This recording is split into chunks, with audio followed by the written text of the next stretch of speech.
You're listening to Love, Guns and Freedom with Luca Zanna on United States.FM network. Hi everybody, this is Luca Zanna and you're listening to Love, Guns and Freedom on KTOX 1340 AM. Every show I try to bring you new frontiers almost, the idea is we try to find out exactly why we're losing our freedoms and how to take them back. A couple of weeks ago, I had the pleasure to start to learn what's going on, at least on the moon. We had a special guest, Paul Flores from Kingman.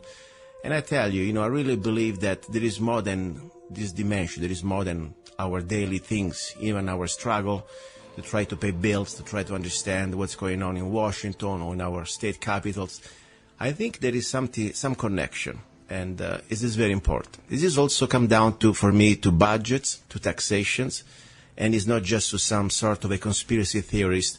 Let's look at what's going on out there in the universe. And by the way, I think it's a very important concept. I believe that we should look outside our world, but also there is a connection. That's why I'm trying to bring it back today. Now, talking about, pretty much the Kingman crash or crashes. With Paul Flores, a name came out that I heard about him before, and I realized also I met him in person a few years ago. And he's a very important person in this discovery, in this research, I would like to say, of exactly what happened in Kingman almost 60 years ago or so. His name is Harry Drew. Harry, are you there? I'm here. Nice to meet you, Harry. I read your curriculum, and you have a very impressive curriculum, but, I would like to keep it simple. I think the best person that can talk about you, it's yourself, because the audience must understand that what we're talking now here, this is not just a bunch of hocus pocus or people have nothing better to do. We just start to talk about UFO. You have a very credible scientific background. You're an historian, and I would like... this is for me like a scientific work. It is a historical work that you did, and I'm very impressed about your work. Please, give a little bit about your background, who you are. The last thing you said was what? Who are you? Give us a little bit about your background as a professional. My background, I am a cultural resource specialist in ancient civilizations. I am an author and historian for more than the last 40 years. I am a retired director of museums of history, archaeology, and anthropology. I've also been a journalist, a newspaper for 6 years, had my own feature column, so I guess you call them a columnist, and dabble in the fine arts and some other things because I have extra hours in the day I have to use up somehow before I sleep. Mm-hmm. I understand. I understand the feeling. And by the way, you are from Kingman now, but originally where you're from? You are not a Kingmanite, as a born Kingmanite, right? No, I'm, number one, I'm an American citizen. Okay. Born in the United States, American parents and family who immigrated in and are part of what is known back east as the Mayflower Society. Mm-hmm. So it gives you an idea of when we got here. Okay, wow. And I know that you immigrated here, and I just thought I would tell you we beat you by several hundred years. Very good, excellent. Hey, listen. It doesn't mean anything. I'm jesting here because as a historian, I have met a lot of people and senior people, and some of them are so into who got here that they want to know the day and the time because it gives them seniority in a little community. Mm-hmm. This kind of thing. And so I'm teasing a little bit, but no, I'm an American. But being an American, it also meant a couple of other things. My education and lifestyle took me a lot of different places. I'm a former Alaskan, mm-hmm. and I'm a former Hawaiian, and I'll leave it for everyone listening to figure out which is the warmer of the two places. But and it's really a kind of a toss-up about the beauty. But I've been some very remote places in Alaska, And beyond the place that I lived at the foot of a mountain, literally, that's like the Alps. And I had brown bears come visit regularly. Down here, we call them grizzlies. Mm-hmm. And this kind of thing. And then in Hawaii, a much different thing. Went to some schools there. Okay. And then in the state of Oregon, spent time in the state of Washington, Idaho, and in the state of California. So I got a baptism kind of on the Pacific Northwest and West Coast. And I had a ranch in the mountains of South Central Oregon up in it was all forested, ponderosa pine. Mm-hmm. And after I would contract out and do different jobs or writing a book or something, then I would come back to the ranch so I could have some peace and quiet, my nearest neighbor being 15 miles away. Beautiful, beautiful. Yeah, If I can ask you something, now, when did you move to Kingman exactly? Kingman, Arizona. When did you move? Well, I live in the Kingman area, you know. I live in the desert, out my backyard, I live on a horse property. Yeah. So beyond my property is 35 miles of open desert. So you've been here for a while, pretty much, because so we see my wife and I see some, and my neighbors, we're rural. Yeah. We see some incredible things now. I have photographs that I won't release for some time yet. Mm-hmm. Probably it's the book to follow the book I'm doing, which is called 7 Days in May, mm-hmm. the Kingman UFO story. And for those people who aren't aware about the stories on the Kingman UFO-crash or the Kingman UFO, there are about 15 versions. And being I'm a historian and I moved from my ranch, I came down here because I don't have to move 5 feet of snow in the winter, and I was coming down this way anyway, and I have a relative not all that far from here.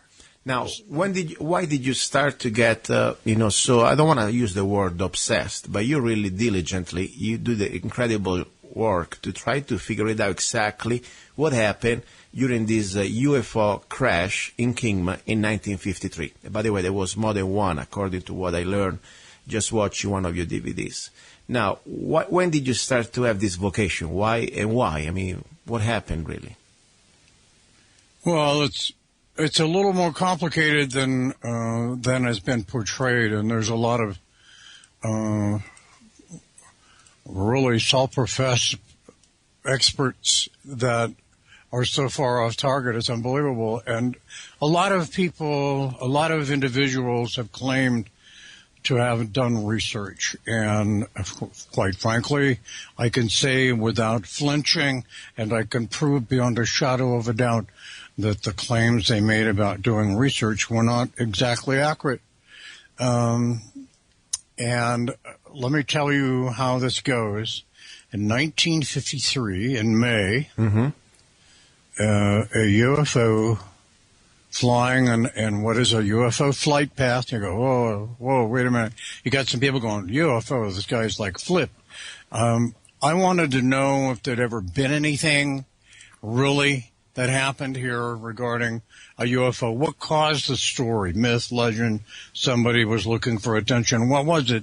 And because I'm a historian, that's what I do. Mm-hmm. And so I began doing the kind of work I've always done using the professional methodology that has to be done, and going to establish places and places that aren't so established. When I say established, I mean research libraries, museum facilities, government records that you can actually access, and then the other thing, interviewing witnesses, and not just somebody that heard something from somebody 5 or 6 people down the line, but actually to seek out and find, if I could, personal, firsthand, eyewitness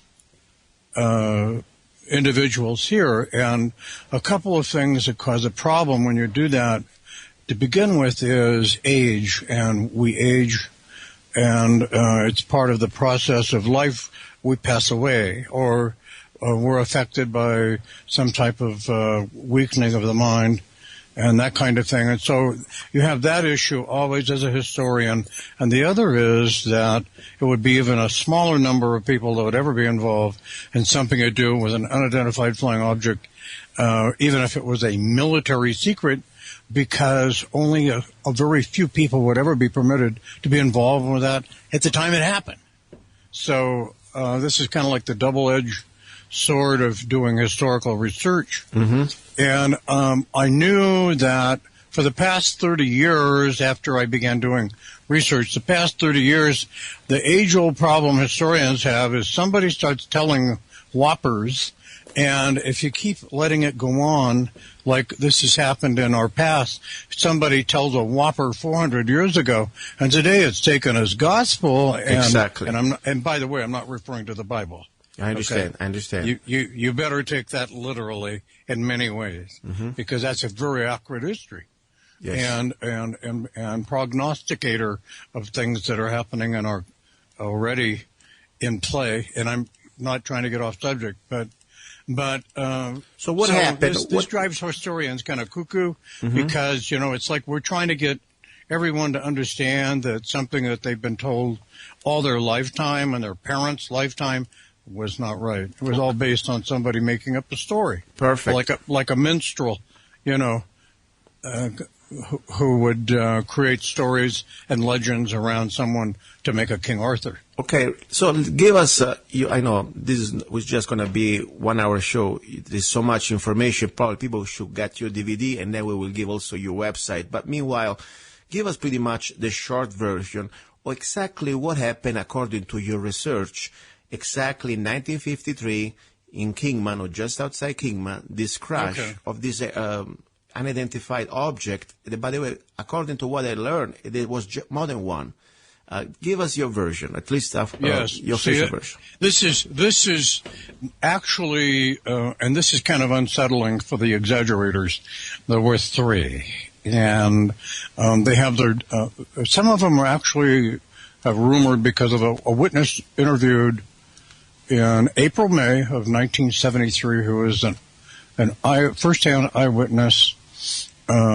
Talks about it in an interview with a very good researcher by the name of Raymond Fowler, back in Sudbury, Massachusetts, 1973. And this is the first word about anything coming out about this. But it was known about by some of the local old-timers because they were here. They saw it. And they saw these things fly and fall. Mm-hmm. And there's a flyway that runs somewhat to the northwest that goes across the Red Lake Desert, across the Hualapai Valley, and along the south east side of the Hualapai Mountain, headed off towards, if you will, in a general direction of Wickiup. That's a flight path, and was accepted then, and accepted then as these unidentified things, which could be jets, which could be anything to the populace at the time, would be seen now and then going through there. And they had no idea that basically later what they would determine based on their information. You have to understand, this is as told to me. Mm-hmm. I'm a historian. I wasn't there. Yes. I'm talking to people who were. And Kingman, 1953, 3,400 people. It's like Mayberry, USA, the old television series with Andy Griffith. Yes. Okay? There were only, in spite of what the exaggerators say, there were only two roads in Kingman in 1953. Highway 93, which had just been paved, a two-lane road, windy even then, coming from the Henderson area down the basic route we have today. Not exactly. Trust me, today's is straight. And to Kingman, it was paved in 1951.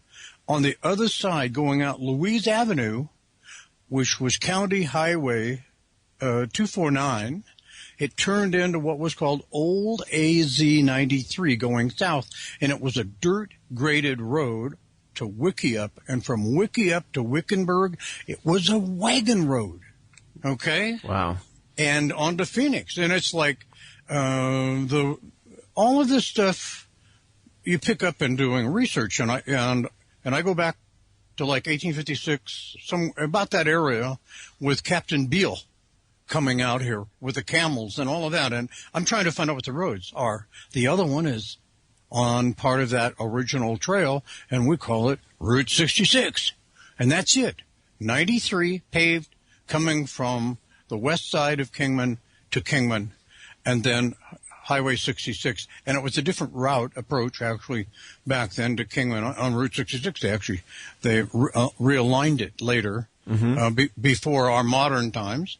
And so what does all that mean? Well, it means a number of things, and I'll explain those as we go along here as quickly as I can. But what happened in 1953 is the Air Force, the Air Force at that point, because it was no longer Army Air Corps. We had an Army Air Corps base where the Kingman Airport is. And in June of 1945, the radar tower, the tower had gone into disuse for some time. And in 1945 in June, the Air Force removed all of the equipment out of the tower, including the radar PIP screens, and put it all in a pile and just destroyed it. That's kind of like the standard MO for the military, and even today, they do a lot of that. And instead of putting it to use somewhere else, they just destroy the whole thing. And then, because World War II ended, and by then, but we had already stopped fighting Nazi Germany. They had already surrendered, and by June. And in August 1945, the base was deserted, and the military withdrew, the Army Air Corps, forever. And it was a training base with B-17s, training gunner crews and this kind of thing for fighting in basically for Europe. So, no more military presence. This is very important. There was no more military presence after August 1945 here in regard to active military aircraft. There was storage of military planes for about a year. The government had this idea they could resell them. It didn't work out. They set up something at the old air base, which had been handed off to Mojave County as an airport. And it became an industrial park and everything else. But it was civilian. The tower was still there. It's still there now. Yes. But it was not used. They were using a Radio Shack. And my research uncovered other things, like in 1947, 5 days after the famous Roswell and all of that. And nobody here knew anything about Roswell. Not even in 1953. They didn't know anything about the Roswell UFOs. You know, there's a little bit of a puzzle there for you too. But so all this in place, so the players are in their place. What happened next was Russia detonated their first atomic bomb in 1949, and they began building a long-range intercontinental bomber they named the Bear. And our intelligence got wind of this, and we were concerned because they could approach the United States over the pole, North Pole, and surprise attack us with nuclear weapons. And this was Cold War era. This was Korean War era. All of this, so tensions were very high. We were deep into the Cold War. And we had radar on the ground that only had a range of 25 miles. Yes, and this is very important, this part of the radar, for what I learned. Please continue. Yeah, so a lot of places had some experimental radar set up, while back east, the military, the government, with scientists were trying to design a whole new type of radar system, because what we had at that point in time was like your oven, the microwave oven in your house. Yeah. It used microwave radiation. It was they were overpowering it. By coupling one with another and another, they could increase the range. And the rule of thumb, very simple, was double the range, you have to double the power. They wanted to boost to 150 miles. Well, if it only had a range of 25, you can see the dilemma. So they were building these things, and they were portable, and they set up 3 of them here and one where Radar Hill is today, and then one to the east, straight out. There's a truck stop out in that general direction today, going east on Highway 40, and there was no Highway 40, by the way, and then into the Red Lake Desert on the east side of it. And so you had, without them realizing what they were doing, you had 3 highly overpowered short pulse radar systems that had no frequency lock, so every pulse was a different frequency, and they had 3 of them going at once. One morning, they switched them on, and all they were doing was seeing what kind of range they were getting, and they had no idea that the side lobe and back lobe leakage was killing the operators even because of all the scatter. They had no way to monitor these things. Some old-timers say some of the locals complained because birds were being knocked right out of the sky. Wow. Killed by these beams. Well, this happened to be, in the middle of this was the flight path for what were terrestrial. This is, remember, as told to me, these are terrestrial craft, scout craft. These are not interplanetary vehicles. Mm-hmm. If you had us, and I had a man, and when this was presented in Italy, by the way, in Italy, Tarquinia, there was a man in the audience who had a problem with this. And I'm about to tell you, if modern commercial airplanes are not hardened, and like a military aircraft, to be resistant to a lot of different kinds of interference, electronic interference from another craft.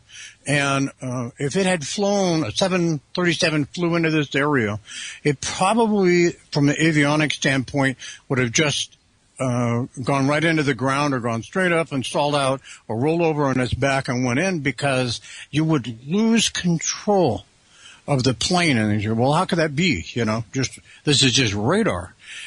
It is still against the law to operate and to turn on, leave on, or operate cell phones and commercial aircraft right now, because multiple cell phones being on at the same time, and you can go look this up. I love to tell people this when I'm speaking to an audience. I give you things you can go look up.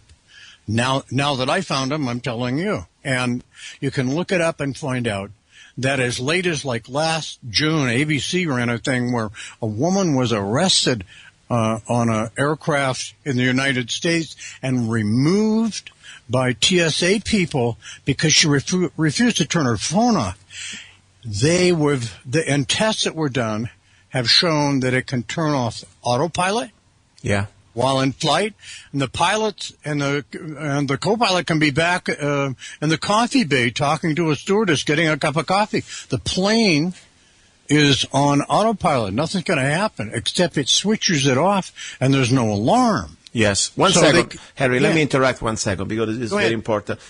First of all, for the listeners that you're new to the broadcasting or you're just tuning in right now, you're listening to Love, Guns, and Freedom with Lucas Zanna, and the special guest today is Mr. Harry Drew.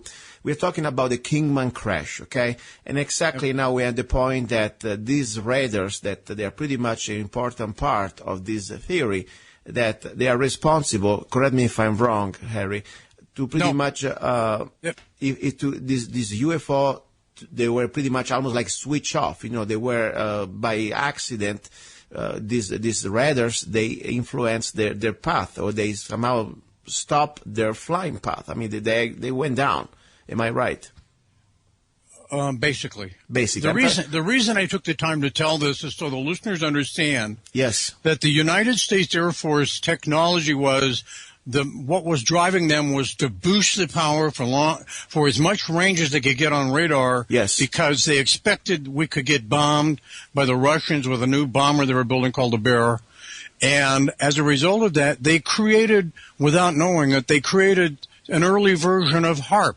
Yes. Right here. Yes, exactly. And when the UFOs came through one day, and the place they'd been flying, all of a sudden, these unhardened scout craft suddenly were bombarded with all of these radar, and they flew through the center of this triangle. So who knows what the energy levels there would have been incredible.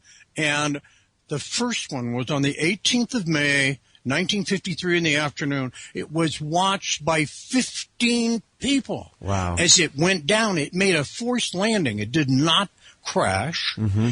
And this is the most important UFO in probably UFO history to date, because, at least as far as what we're concerned with, because we don't get to have one like in a local museum, because they don't exist, right? And so, right. Anyway, so what happened is the Air Force shot it down, basically, by interfering with its avionics or its propulsion system or something in that regard. And I do not know, and I've never been able to find out what and how that would ever be affected. But whatever it was enough. It would knock down a commercial airliner right now. Wow. And the Air Force was also aware that they had just done that, mm-hmm. and that it went down, and the newly formed DISC, meaning UFO, U.S. Air Force retrieval team was dispatched from Nellis, and it was here within 2 hours of this craft going down. It went down southeast of Kingman, many, many miles away. The Air Force arrived, went out, met up with military police. They went out to the location. I interviewed the last surviving member of the U.S. Air Force retrieval team. Wow. And who was here. And he was a young airman at the time, sitting in the back of a truck along with the other team members, and with the canvas pulled down, and they're driven out there. So he just knew they came into what was by then a civilian airport. They loaded up and they went right out. And the military police were there to cordon the area off because they had something down. What was his name? The name of the gentleman? Yeah, and by the way, they had dogs. Yes. What was the name of the person that you interviewed? This last survival. The gentleman, the Air Force man that you interviewed. What is his name? What was his name? The name of the Air Force man? Yes, the witness, the eyewitness. The late Lieutenant Colonel Wendell Stevens. Perfect. I think also you have a video of him, right? You did interview him on video camera, correct? Excuse me? You also interview him on a video camera. You tape him. I interviewed him. I also got something from him that nobody's gotten from anybody. Yes. And it was the one key thing that I needed. And because if you go out and do a search, I started work on this in 2006, mm-hmm. Okay? And historians we're not noted for being high speed. We're noted for being thorough and cross-check everything.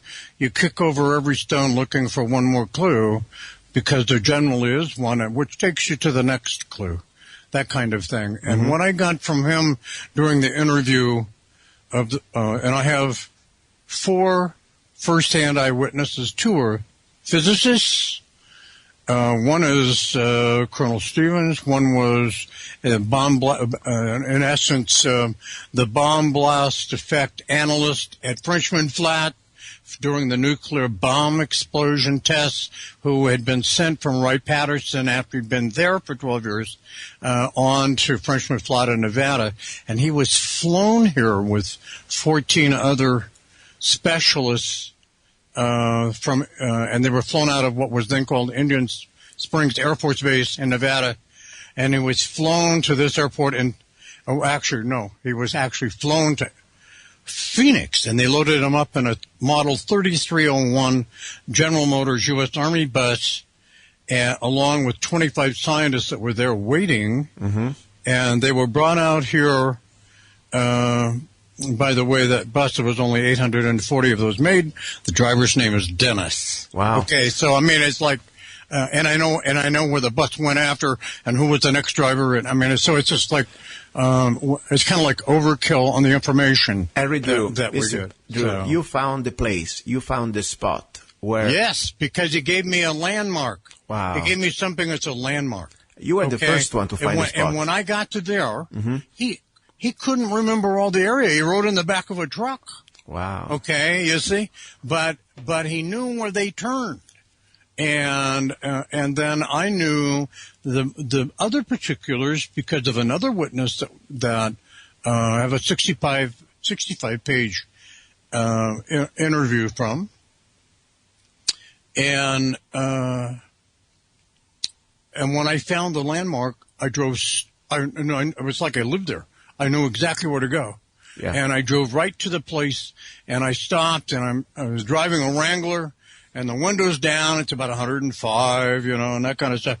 And I pull up, and I'm looking out the driver's side window, and I'm looking at the fuel kitchen, because what I found was exactly what the Air Force left 60 years before I arrived. The things that they left behind were there. Okay? And this, nothing abnormal there at all. It's that way if you know how, and know where, there was a military post once that's obscure and out of the way places. You'll find, including everything like even in their dump, if you find their dump, you may find their field gun and the cannonballs, because they didn't want to take it with them. Yes, question.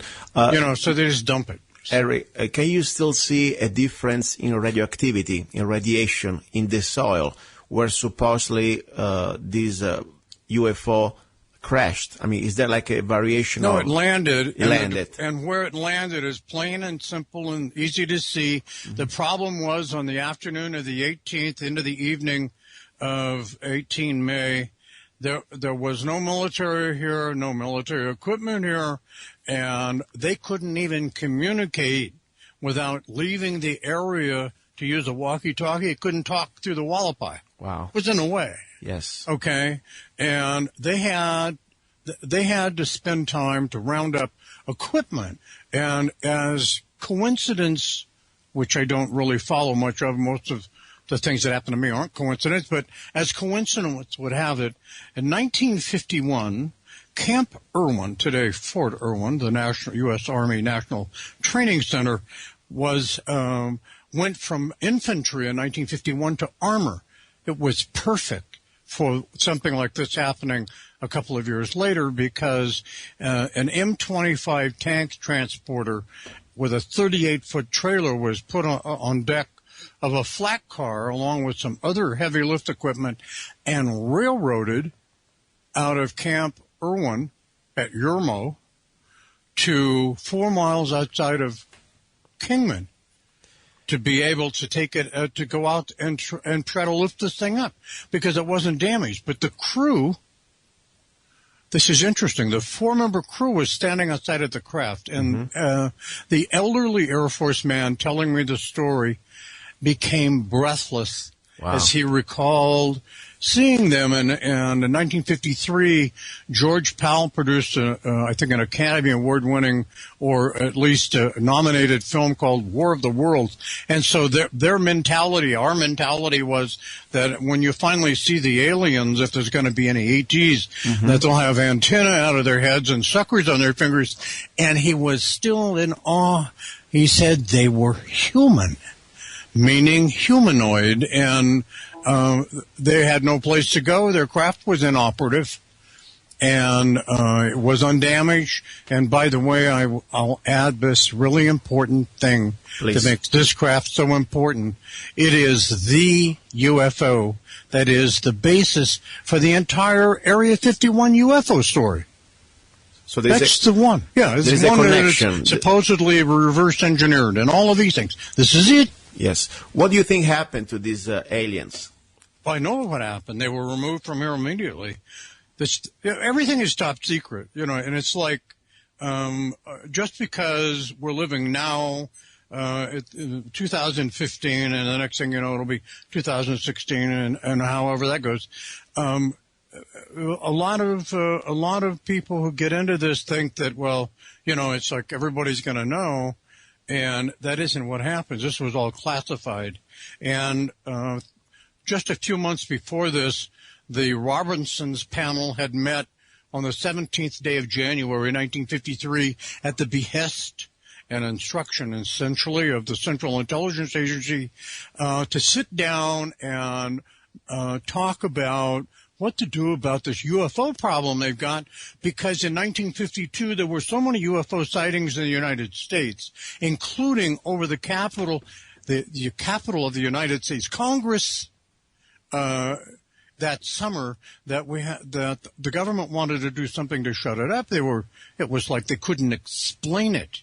And I've found other things that I will write later about in regard to all the things that I have found since doing my research on this one that tells me so much about other things that the basic UFO community even is in denial over, as far as disclosure and admission and all of that. It's already happened, disclosure. It's been a buzzword a couple of times that I'm aware of, disclosure, and every time you turn around, and there was a lot of conferences that happened, and then it kind of pooped out because nobody had anything, material that you could actually verify that would verify a disclosure, or the government wouldn't come out. And I will tell you now, the government's not coming out to say, yes, we have aliens and we have, they're not going to tell you that they have the latest Russian tank. Why would they tell you that they have something that originated from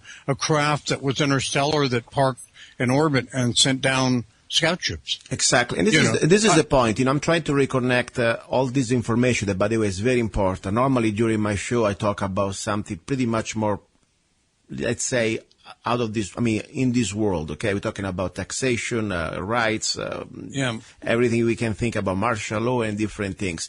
But this is important because I believe that, first of all, we the people, they also pay for everything. At the end of the day, we are the cows that will be milked. They use our tax dollar. We should have at least some sort of a right to know things that are happening in our government. I understand there may be sometimes some exceptions for national security. But, for example, right now, just today, I was reading the news. White House formally exempts his office, talking about the White House, the executive, from Freedom of Information Act. That means there is no more FOIA. You cannot even anymore ask for emails or official documents that belong just to the president for the normal operations. So this is important because where there is secrecy, there is corruption, and there is, of course, always tyranny and this misuse of power, and I'm pretty concerned. Now, what I'm also very try to understand, in the 50s, we know that there was this contact between these humanoids of alien form and our government, at least part of our government. Now, what type of influence these aliens may have had on our government? Are they in control of our government, or our government is controlling them? I doubt it, because even I don't know the facts, but I think normally they are most advanced technological stage than us, so I think probably. But what is your opinion? What do you think? What is this interrelation between these aliens and our government, according to your experience? All right. Keep in mind, I'm a historian, and because I cannot prove, like anyone else cannot prove, that even does extensive research like I've done, that the aliens were extraterrestrial, but it sure sounds like it. Okay, and I have other things to back up what I'm saying.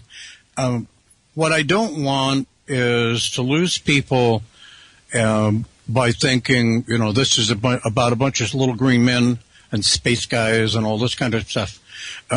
First off, I can tell you, I don't have any question whatsoever that there are other life forms. Mm-hmm. None. There is, and that doesn't conflict with any religious beliefs that I'm aware of.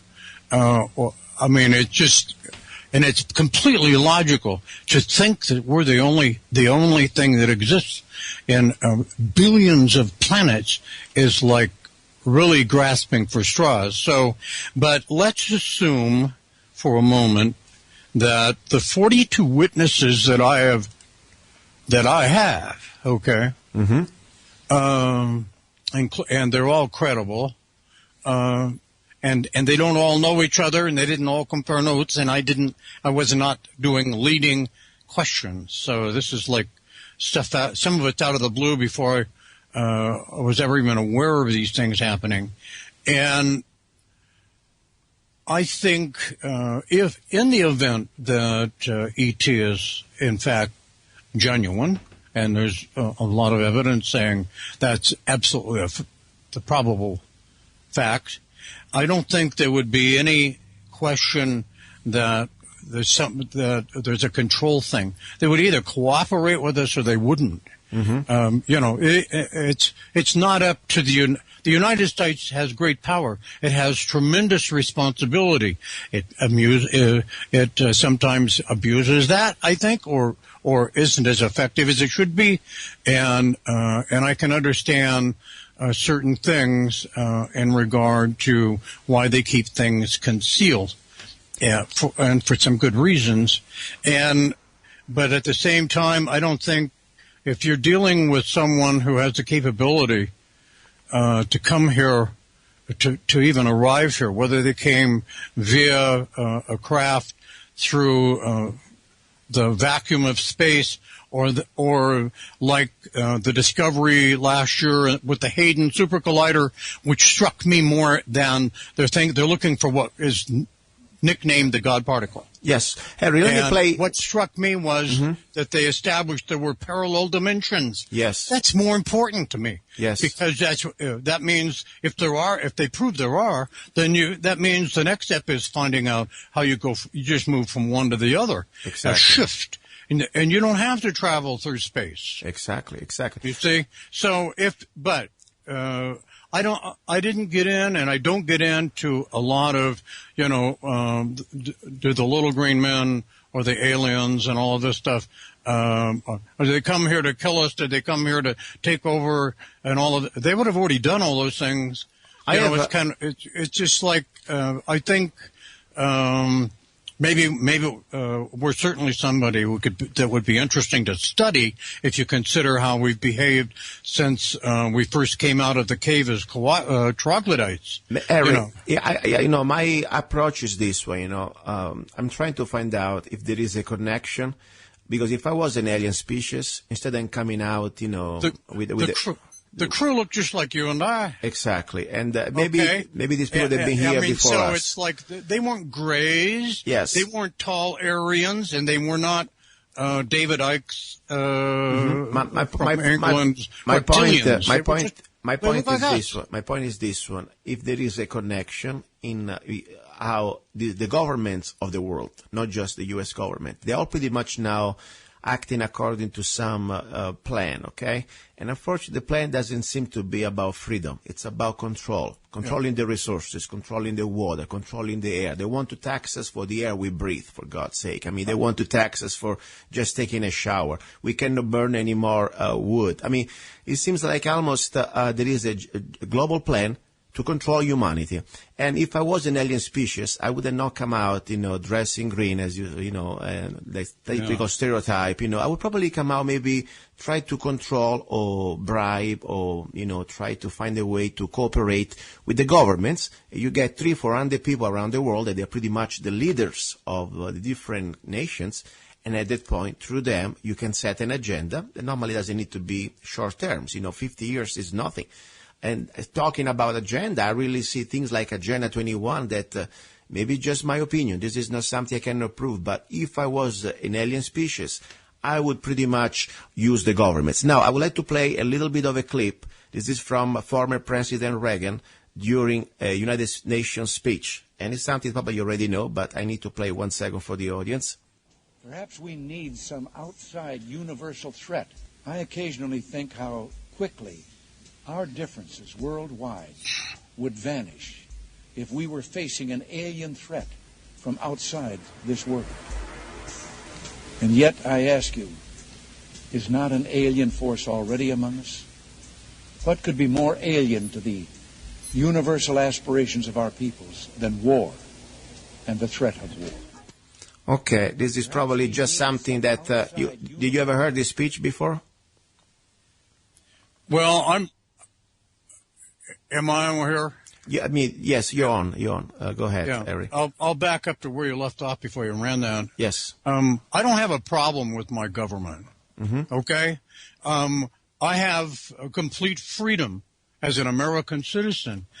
All of my friends, and we move where we want, we do what we want, and like my male friends, 99% of them, we all raised our right hand and took an oath to defend and protect our country from enemies, foreign and domestic, and at the same time help all of the rest of our neighbors, as we're citizen soldiers here, and once we leave, we still have the same sentiment by and large for most of us. But I don't have a problem with the constitutional government that we have and what we've established. It's worked better than anything even before Athens. I have a question, if I can ask. First of all, I agree with you. I wish we still had a constitutional form of government. Unfortunately, since 2001, this is not an opinion, since the Patriot Act, and more important, since the National Defense Authorization Act, 2012, are you familiar with the National Defense Authorization Act? I am familiar with the fact that there's a reason for our military. It doesn't apply anywhere at all. Okay. In regard to why I'm doing an interview with you. No, let me tell you, this is not me. I mean, I'm just a regular guy trying to learn these things. This is a fact, proven, written. All you have to do, read the law. The National Defense Authorization Act brings indefinite detention to the U.S. soil to American citizens. That now, for the first time, we go back to before pre-Magna Carta. The government, in this case, right now, all it has to do to declare somebody a potential terrorist. There is no more due process. There is no more access to judge, no more access to jury, and more important, there is no more burden of proof. There is nothing. They can pretty much detain you indefinitely. All you have to do, read the law. This is the most devastating thing happened to our republic, to our constitutional form of government. That's why I said this has been an escalating situation. And it didn't happen just today with Obama, but it happened gradually. And for sure, the last 15 years, we had a new America. I'm not trying to be against government. I want to restore the republic that we used to have. If once start to sink into our brain that right now America is living under National Defense Authorization Act, that means no, even in China, they do these things. In China, they arrest you, they give you a phony trial, and then they shoot you in the back. Here, technically, the government can right now pretty much arrest you indefinitely and detain you, and you disappear. This is, if you do a little research, you're a very smart man, more educated than I am, and you can find out yourself. Just Google it or find your researcher, National Defense Authorization Act. I wanted to be sure you have this information. I'm actually on this with you to discuss the Kingman UFOs.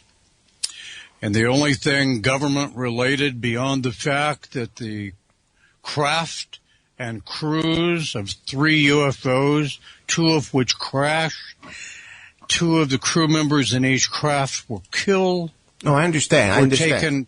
We're taken to Wright-Patterson Air Force Base, and I have numbers that can verify these things.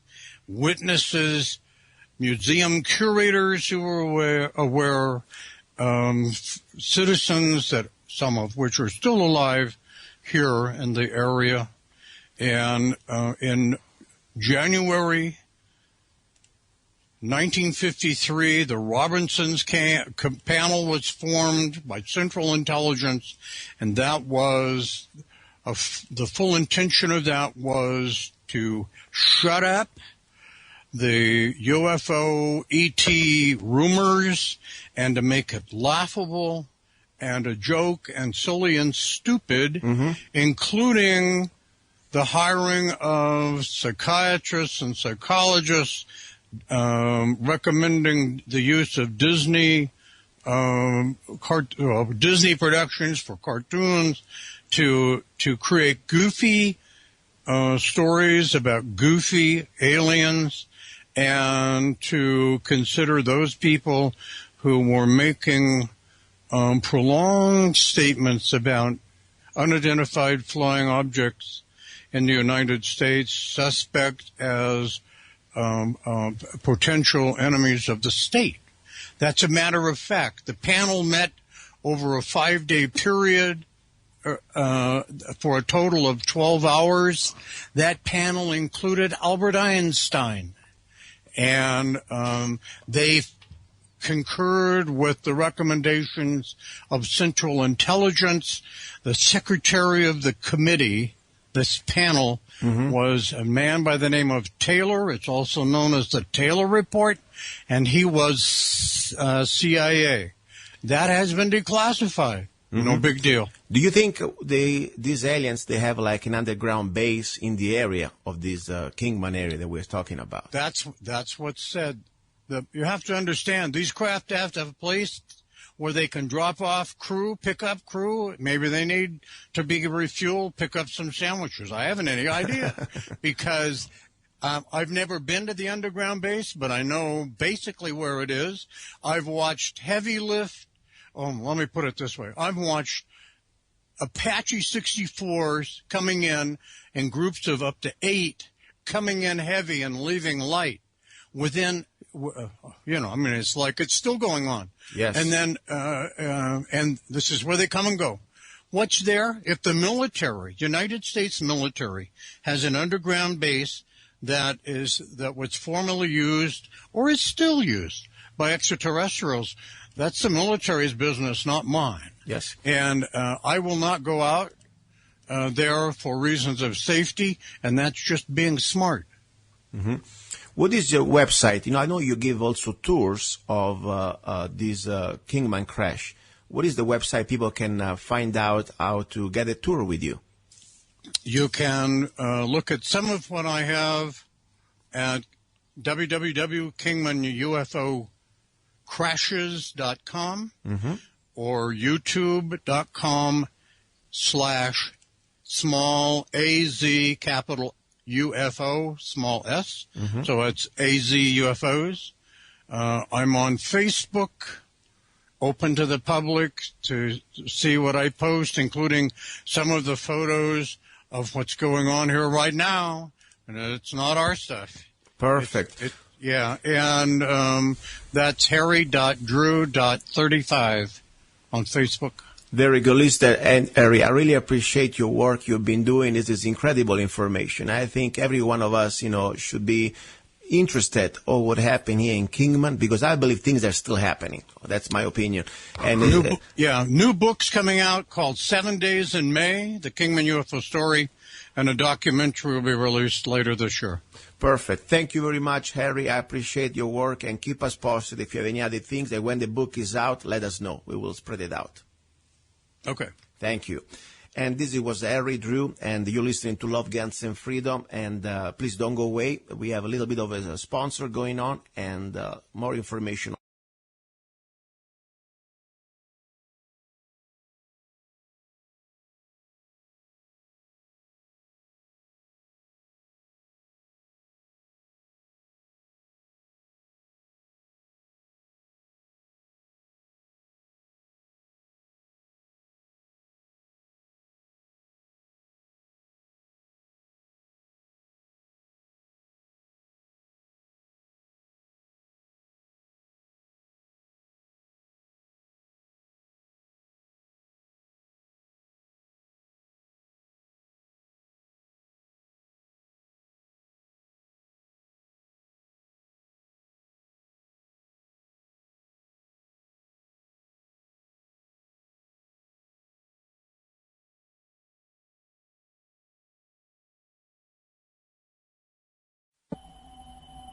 Ladies and gentlemen, the President of the United States. Good evening, my fellow Americans. We now stand 10 years past the midpoint of a century that has witnessed 4 major wars among great nations.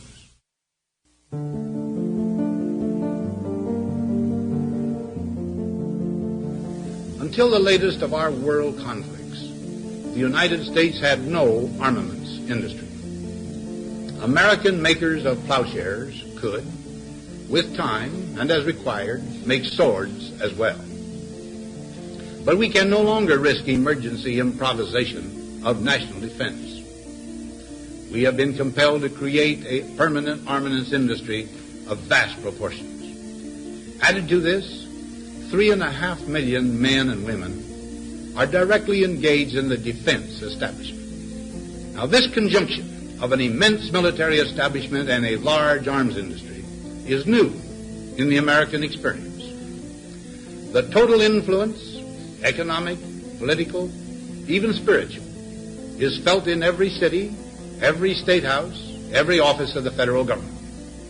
We recognize the imperative need for this development, yet we must not fail to comprehend its grave implications. Our toil, resources, and livelihood are all involved. So is the very structure of our society.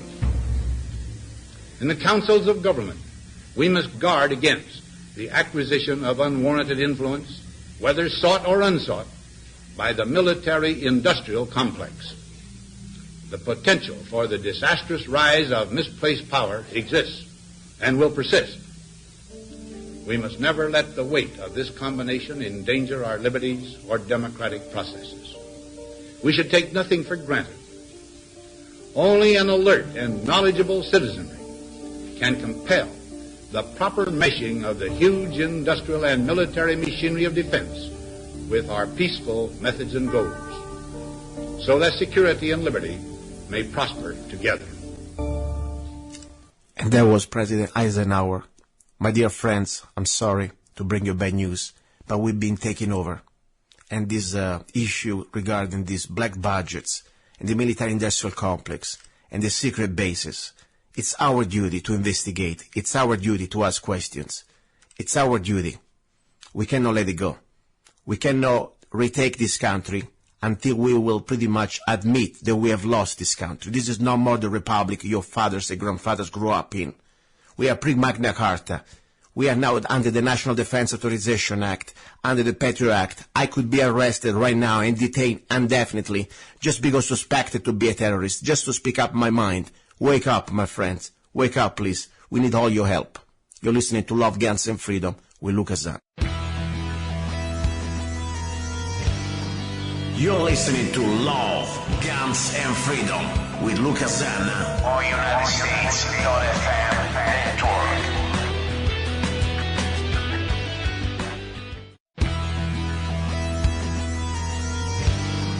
You're listening to Love, Guns, and Freedom with Lucas Zanna on United States.FM network. Hi everybody, this is Luca Zanna. You're listening to Love, Guns, and Freedom, and we are right now in hour number 2, second hour of the show. As you know, we talk about guns. Guns, news, Second Amendment, and of course training, because this show is not just about talking, it's about doing it. You know, one of my goals of this show is to pretty much try to reach out, not just, of course, people that they don't know enough about guns, and maybe they want to be informed, and maybe try to understand that this is a right, like any other thing. The Second Amendment, it's a right. But also, from the tactical and the training point of view, my goal would be, or my dream would be, to have every law-abiding citizen, wherever we are, in this state, in this county, in this country, I don't care, every law-abiding citizen as a human being that pretty much is committing himself or herself to defend good against evil, to be trained. And that's why in this show I want to always bring you the professionals. You know, I'm not a pro. That means I don't teach. I don't do this for a living. I try to be a very, let's say, a professional student. That's my goal, to be educated as much as I can. Now, in the past I brought you pretty much almost every type of opportunity, you know, from Front Sight, Firearm Institute in Pahrump, Nevada. Then I brought you Gun Sight. Then I brought you, of course, also Chuck Taylor, one of the top gun instructors in the world. And then, of course, I really love when I find great people like Jim here, that now we will bring it back right now in a few seconds on the show, especially when we talk about local opportunity in Mojave County, Arizona, to learn. You don't need to go to, all the way to Gun Sight or Front Sight or maybe driving for many hours. If you live in Mojave County or in the Lake Havasu area, I found a great opportunity really with Jim Liesen, And I think it's great because at the end of the day, I don't care where you train. All I care that you train and you do the best you can to be the better person you can when it comes down to safety and, of course, also marksmanship. Jim Liesen, are you there? I'm here. Thank you, Luca. Thank you very much for coming back. And long time not talking to you. Last time we were talking about different topics, and you always bring a lot of good, make sense, information. That's what you do for a living. Can you please remind us the name of the company that pretty much your business, the way you train people? What is the name of your company? Well, I appreciate that. It's called Apex Arms, and we're a firearms training company. I'm also an FFL, so we can do firearms transfers and stuff, but our passion is in training people, particularly beginners and intermediate level. We find that the safety issues don't have to sound dry and out of a can. Safety issues are good for people because they not only do they keep them safe, but it gives people the confidence they need to know that they can go out to the range and be safe, and they don't have to worry. And when you remove the worry factor, the confidence goes way up, and the ability to do goes way up. Perfect. Now, today, I wanted to talk to you, and more important, I wanted to share with the listeners a couple of important topics. First of all, we know very well, most of the times, law-abiding citizens, they don't go around walking with a gun in their hands, unless you know that you're expecting trouble. Your gun is in a safe place. That would be the holster for me, okay? So the moment that I see many people at the range, they think that they can shoot confidently just because they have the gun in their hand, and they can pretty much think they can deliver a couple shots in the right place on the target. But that's not exactly what's going to happen in the real life. Most of the real life scenario, if you're a concealed carry or if you're open carry, like we can do also in Arizona, or constitutional carry, whatever, your gun is going to be in your holster, or at least in a place that you keep as safe with you. So we talk about the presentation today, how to present the gun into a fight. What do you think about this? You think it's a good topic? Is an important topic, this one? No, it's an excellent idea, because you hit the nail on the head. Most people think they know how to shoot because that's all they've ever done, is they go to the range and they load up and they blast a few downrange so they know they shoot.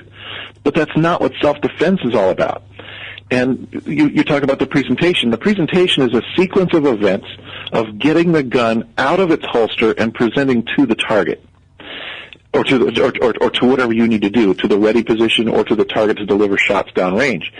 And in a self-defense situation, everything's going on very, very quickly. Adrenaline's starting to flow. You're being attacked, so you're caught off guard. You might even be caught in condition white or yellow. We've talked about the color codes of awareness before. But if that were to happen, you need to have a muscle memory that allows you to grab your gun, get it into action, and employ the use of that firearm as soon as possible. And if you don't practice the presentation properly, it can be a very dangerous proposition. Yes. So I think it's an excellent topic for today. Yeah, and this is one of the first things really when I attended my first class at Frontsight a few years ago. I really was impressed because, as you know, you don't know things that you don't know until somebody show it to you that you don't know. Mm-hmm. You thought, okay, I have a gun, I can hit the target, I'm pretty cool. No, that's just not even scratching the surface, especially if you carry a gun in a professional and responsible way. Because the moment that I see that most accidents may happen, it's exactly that transition from your holster or from your concealed place. And I would say, if you carry a gun professionally and safely, the most accurate place or the fastest place where you can deliver the gun into a fight is from your side holster, okay? Not from a bag or purse or things like that. But regardless, realize that there is the technique to learn. It is not just something, okay, let me just grab this gun and boom. Probably you're going to shoot yourself into your hand, or maybe it's going to take you 3 seconds before even you find your holster.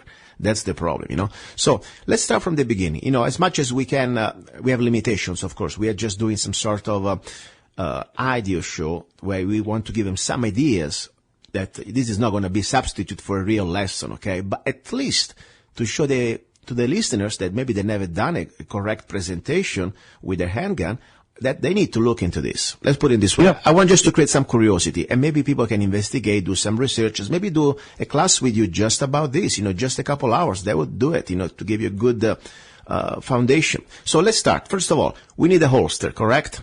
Yes, we need a holster. I see some people that they like to carry in holster in different parts of the body. Maybe it depends on what type of profession they do. Let's say truck drivers, maybe they like it on I don't know, on the cross draw different ways. But there is according to science, this is not just an opinion, what is the safest and the faster place where you can pretty much keep your holster? And well, I follow this particular process myself. I'm a professional, so I'm in an office setting most of the time, and I find that my preferred spot on my body is at what we call the 3 o'clock position, or over the right hip, so that the barrel is actually right down the seam of the side of my pants, right on the side. Perfect. A lot of people prefer it around the corner a little bit further, more around the corner, meaning like 4 o'clock or 5 o'clock. 6 would be right behind you. But a lot of people prefer that position because it's the quickest location to reach with the right hand, and I'm right-handed. Obviously, it'd be the same thing on the left if you're left-handed. My preferred method of carry is an inside-the-waistband holster. Okay. A little faster holster would be a little bit more exposed, or a hip or an outside holster. So we all have to answer the first question, which holster is good for me? And once we make that selection, and like you're about to say there, Luca, the best holster, the fastest holster is an outside-the-waistband holster, comfortable to reach with your strong side hand or your shooting hand. Exactly. And of course, if you want to conceal, you're still able to conceal, wearing the right garment, the right jacket, whatever you need, shirt. But my point is, the main focus was also that whatever position you choose, you should stick with that, because of course your muscle memory is going to pretty much determine under stress what you're going to do. But also another thing, I see some situations, like for example at the range, and I'm kind of disturbed sometimes, that for example they do some two shooters, they like to do this cross holster, and that's, as I said at the beginning, if somebody is a truck driver, has some specific reason to do it, that's fine. But in a situation that could be the ideal world, I don't think that's the safest way, and you can articulate better than me on this one. For also safety reason, when you have a cross-draw holster, what happens? Well, you've got a muzzle violation issue. You may not know where the muzzle's pointing if you can't keep an eye behind you. Yeah. And also, if you want to go from a tactical point of view, you have more space to cover, and it's going to take always a little faster, a little longer than just a straight hip holster like we were talking before, correct?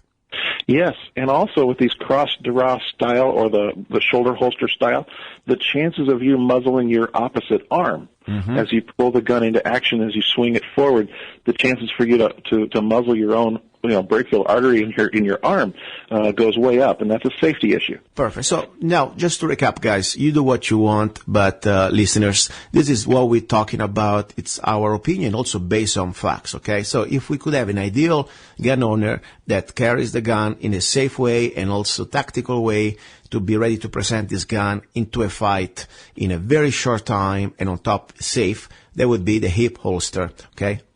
Yep. And then at that point, if you want to do a special holster inside your waistband, that's fine. Otherwise, you go outside. Now, quality of the holster, we discussed that at the time.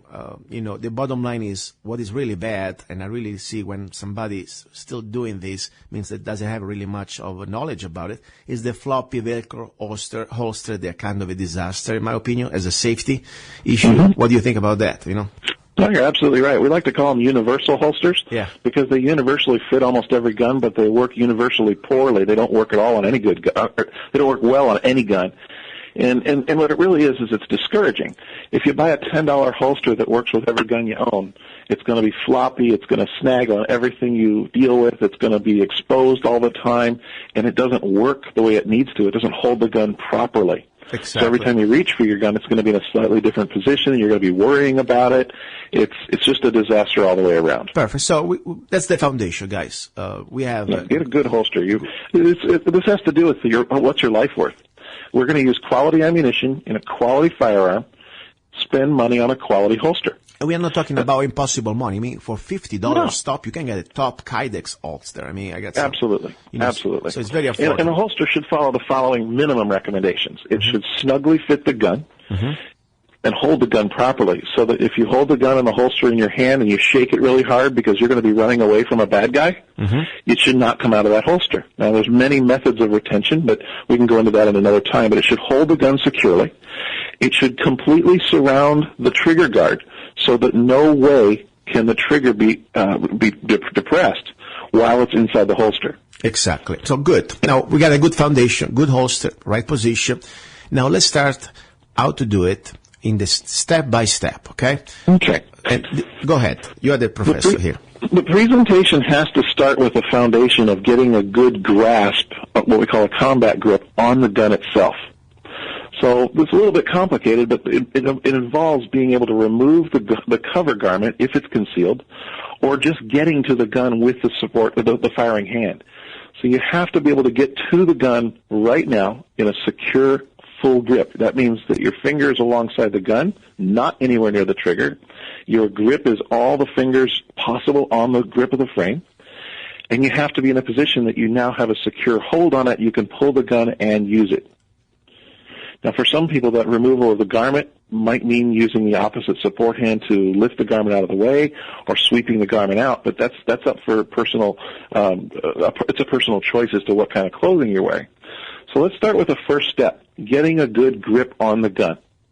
This is a downward gripping motion that funnels your hand into the web of the firearm. We call this position 1.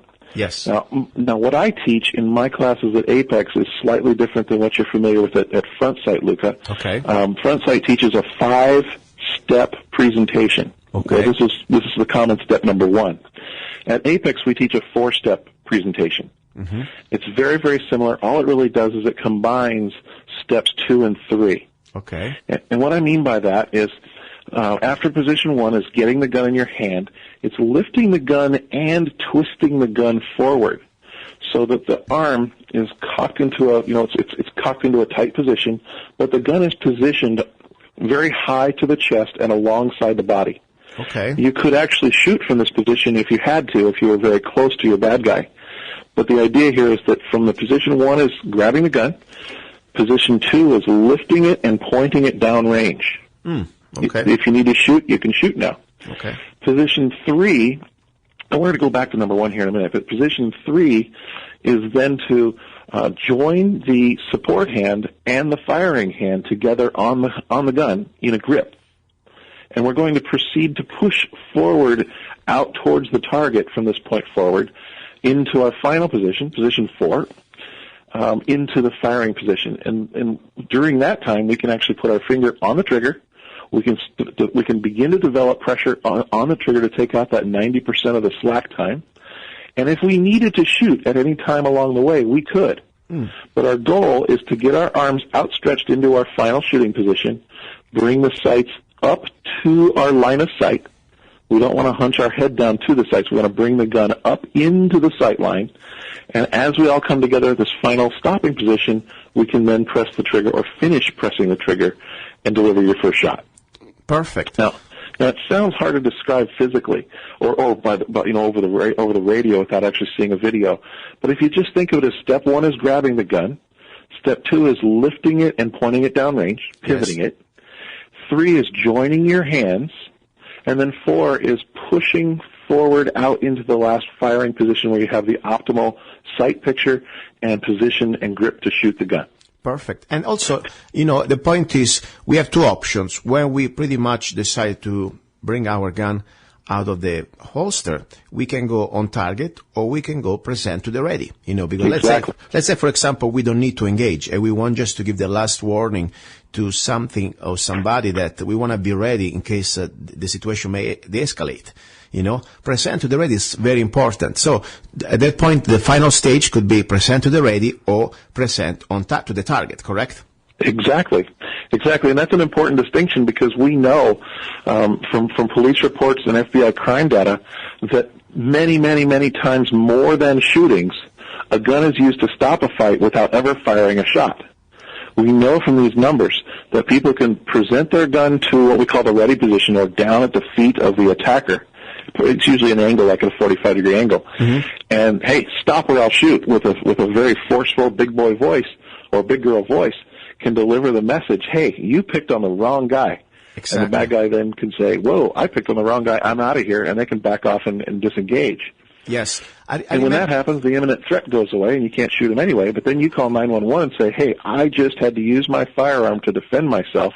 No shots were fired. Perfect. This is very important. And, you remind me something now. One of the first thing I was really impressed was when I went to my first class at Front Sight for the 4 days handgun class, was the lecture about exactly, when to use deadly force and how to try to avoid it, and also how to try to de-escalate everything we can, because we don't want, our last resort is to use deadly force, but we want to try to avoid it. But at the same time, we need to be prepared. For example, now, I like the example that probably you're very familiar with. You are in the parking lot, and you are maybe a lady bringing your bags or whatever. You're just a guy, and you see this man that start to approach you, and maybe he doesn't look that right. All these tattoos on around his face, and doesn't mean nothing, but he start to look at you in a strange way. And then you start to see that there's something, maybe carrying something shiny in his pocket, and put his hands in, hiding in his pockets. And then you start to see they start to try to talk to you, and there is different signals that you start to see. You can just say, you want to pull your gun out and, hey, wait a second. That's kind of extreme. You need to give him some sort of a vocal warning. Maybe you don't want to talk to him. Maybe you need to stay away. So before even we go to touch the gun and to do this presentation that could be to the target or to the, to the ready, we have also, I like the fact, remember the example they used to explain pretty much, you put your hands forward you and say, stop right there. You remember that type of example they do in the class? Sure. And that's a really good distinction. And it's important to remember, too, there is a fine line between brandishing a firearm and using a firearm to stop a crime. Exactly. And in Arizona, it's a fine line. You're not allowed to show that gun or present that gun or threaten somebody with that gun unless you're authorized to use it in the first place. Exactly. So if you see somebody in a parking lot you don't like, you can't just pull out your gun and say, get out of my face. Exactly. What you can do is, at the point that you have the imminent threat with a motive and the means to cause you serious bodily harm or death, that is the moment you can pull that gun out and say, stop or I'll shoot.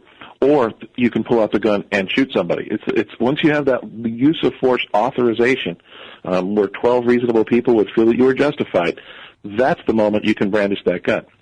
If you don't do that right, you can definitely go to jail for assault. Exactly. So, an important distinction. It's one of the things we talk about in our 4-hour class. Our 4-hour class is, we don't even talk about guns. We talk about the laws and how to apply them so that you don't do something wrong. It's a very important part of the process, long before you even go learn how to shoot. Can we go back to that presentation for a second, Luca? Yes, please, go ahead. I wanted to go back to the first part of the presentation, because once we understand the 4 or 5 steps in order to get the gun into action, most people have a hard time realizing, because they're concentrating so much on their shooting hand and the gun and all the mechanics involved of keeping their finger off the trigger and all those safety things, they forget about the other hand. The other hand is vital, and it's part of this process, and we want to use it in the presentation to make your presentation safer and faster. At the position 1 where you reach and grab your gun, it's very important for your support hand to be firmly placed against your stomach or your lower chest. Now, people think that's kind of goofy because they've never seen Clint Eastwood do it in the Western, but it's really important for a couple of reasons. One, it gives balance to the body so your body can move faster. Yes. Number 2, it gives your hand a place to be instead of wandering out in space in front of your body. Now, that's important because when we get that gun up out of the holster and pointed down range, you do not want to be muzzling your own other hand. Exactly. I'm glad you reminded that, because that was very important to spell it out. You're right. It's very, very important, and I brought that up because last week I had a very close friend.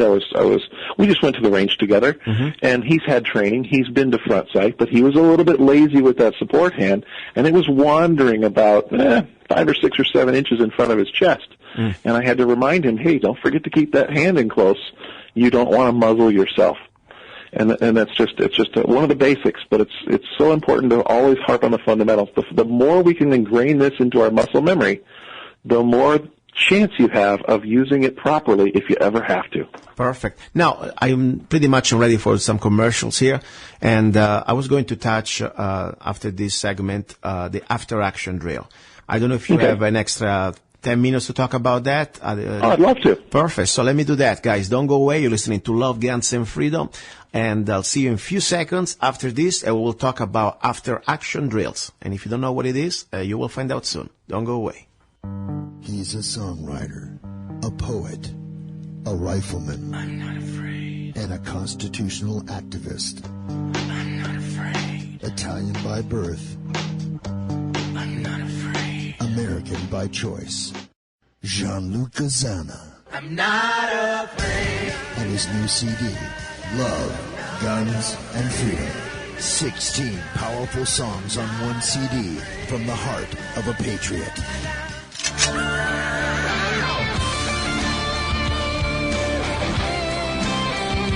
For download or to order the CD, go to www.lovegunsfreedom.com. That's www.lovegunsfreedom.com. Lyrics for your mind, music for your heart. Gianluca Zanna's new CD, Love, Guns, and Freedom. Have you ever met someone on an online dating site and thought, wow, this guy is perfect for me, or she is simply amazing, only to find out they were hiding a deep, dark secret? They plan to vote for Hillary. FreedomLovers.us was created for singles who want to exchange ideas and a love for freedom. People who are looking for solutions to create and defend freedom in the real world, and at the same time, getting that once-in-a-lifetime chance to find their true soulmate. Whether you are interested in meeting your soulmate, making new friends, networking, or hanging out with that like-minded liberty lover, visit FreedomLovers.us. It's the first free dating site and community. So patriots, don't waste your time with other dating sites. FreedomLovers.us is the place where like-minded singles really click. Okay, we are back, and you're listening to Love, Guns, and Freedom on KTOX 1340 AM and also on UnitedStates.fm network.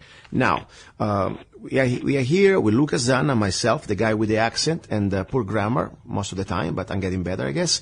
And also we have the pro, Jim Liesen from Apex Firearms from Lake Havasu. So now, Jim, we talk just right now about the presentation, how to introduce the gun, your handgun, into a fight, or maybe try to avoid a fight. Now, the second topic I want to try to talk today here on this episode of Love, Guns, and Freedom, second hour about guns, it's about the after-action drills. And I see that when I go to the range, 99.9% of the people have no idea what it is about. And they think, okay, I just shot my rounds. Let me stare at the target for a few more seconds. Oh, cool. I hit it. I'm so great. And now everything's back to peace. That's not the way we should train, because in real life situation, tell us exactly what is this after-action drill and why it's so important. Well, that's another great topic and very important as well, Luca, because just like the other topic, people go to the range because it's fun, it's therapeutic, it's recreational, it's target shooting, but that's not the same as self-defense and self-defense training. And the presentation is a good example. We talked about that in the last segment, of course, but most indoor shooting ranges will not allow you to practice that because they don't want you to pull a gun out of a holster in those shooting bays. So when we go out to the shooting range, we see people practicing things that they're not familiar with and that sort of thing. And you're right, the same thing on after-action drills. An after-action drill, all it really means is that we're doing this drill, and we do it repetitively so that if we ever got into a gunfight, we would then do it naturally. And here's what happens. If you're ever involved in a fight or a gunfight, afterwards, your adrenaline has just been pumped into your system. Your tunnel vision has taken over. The loss of fine motor skills in your fingers will probably go away. And you're going to be fixated on what you just did, which is shooting a bad guy. Mm-hmm. It's very, very important because we all know that bad guys travel in packs just like wolves do. Yeah. It's very possible that since you just shot Jojo the Crackhead, and I'm sorry if somebody's named Jojo or you're a crackhead, but that's just a nickname we use in class. Yeah. If you just shot Jojo the Crackhead, you may be so focused on this once-in-a-lifetime, life-threatening event that you may not see Jojo's buddy with a crowbar about to hit you over the head. You may not see his other buddy with a gun aiming it at you from a different location. So what we want to do with an after-action drill is ingrain our brain, our subconscious brain, to look around after the shoot. Exactly. We want to break away from that tunnel vision, and the way we do it, we go bang, bang, and after we're done shooting, we want to do a quick check over both shoulders because we want to see around us. Then we want to go make sure the bad guy's really down and is he out? Is he out of the fight? And then after we're sure of that, then we want to take a scan of everything in our world at that moment.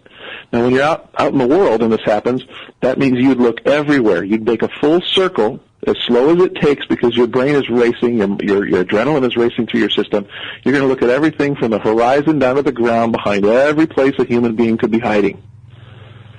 If in fact you're not stuck because you didn't run to cover or something like that. Yeah. So this process is important. And on the range, there's a few ways to do it because we couldn't on a range, we couldn't really have people spinning around in circles with loaded guns.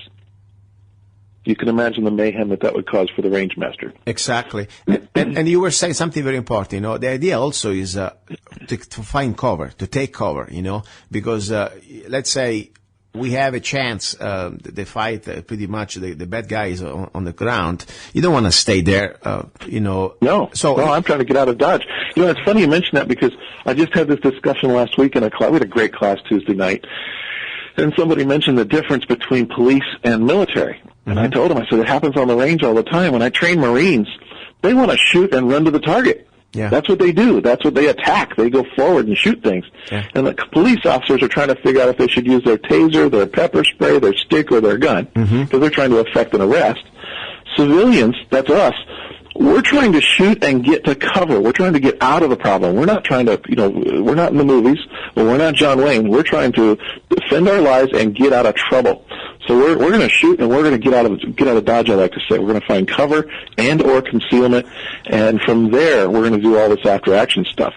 And speaking about that, when you can do safely, of course, also on the range, at least the ranges allow you to do it, to do an after action drill in a way that you do not muzzle who is behind you. You know, you can have this sort of rotation 180 degree left and right somehow, at least and keeping your gun. There are two basic positions that you can keep your gun safe when you're doing the after action drill. One is, of course, with the gun down to the ready, and the other one is called the sur position. Correct me if I'm wrong. So pretty much we can do that, I think, in many ranges if we do it correctly without bringing the gun behind the firing line. We can still do it, or at least we should be able to do it. Absolutely. And you hit the nail on the head. You don't have to make yourself go around in circles. You don't have to run to cover. What we have to do is train our bodies and our minds. A step to the one side suffices for training your body to move. Yes. You want to move out of the line of fire. So just taking a step makes a huge difference.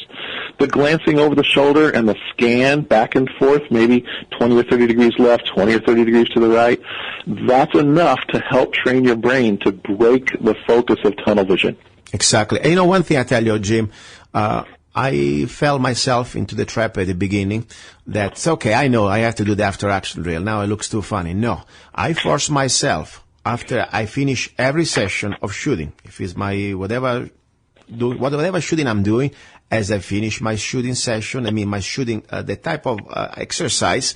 Let's say I'm doing like a control pair, okay, from the holster. Boom.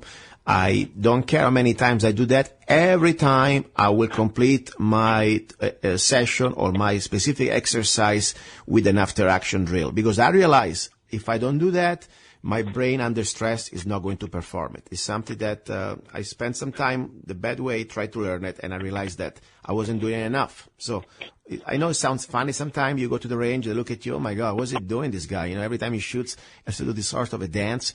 But that's what I do, Well, that's good. And when I answer that question, when people ask, what are you doing that for? Yeah. It's like, well, because I'm training and I'm using a drill so that I can save money on ammo and get better to prepare to save my own life. Exactly. Another thing, I also finalize after my after-action drill, since I'm supposed to, I see that the fight is over, supposedly, and I'm bringing my handgun back into my holster. I always want to stress that it's a slow movement to bring it back in. Fast as you can to bring it out, but very slow to bring it in. And before I put my gun back into my holster, I don't care if I shot 1 round or 50 rounds.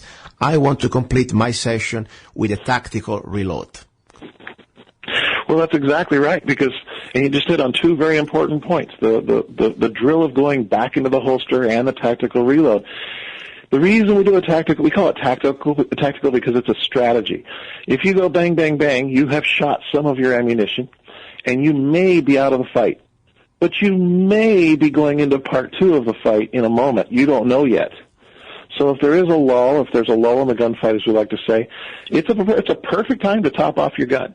It's a perfect time to say, I don't see any action right now, but I may in the future, so I'm going to take my magazine out. I'm going to refresh it with my other spare magazine so that if part 2 happens, I'm fully loaded. Perfect. So, guys, today we had a lot of good information, seriously. The purpose of the show, I don't know everything, but I try to learn as much as I can. And more important, I try to share as much as I can with you guys. This is an opportunity I've been given to share this information on the internet, on the airwaves, and, we have a big responsibility. As a gun owners, I'm talking about law-abiding citizens and gun owners. I'm not talking about scumbags out there.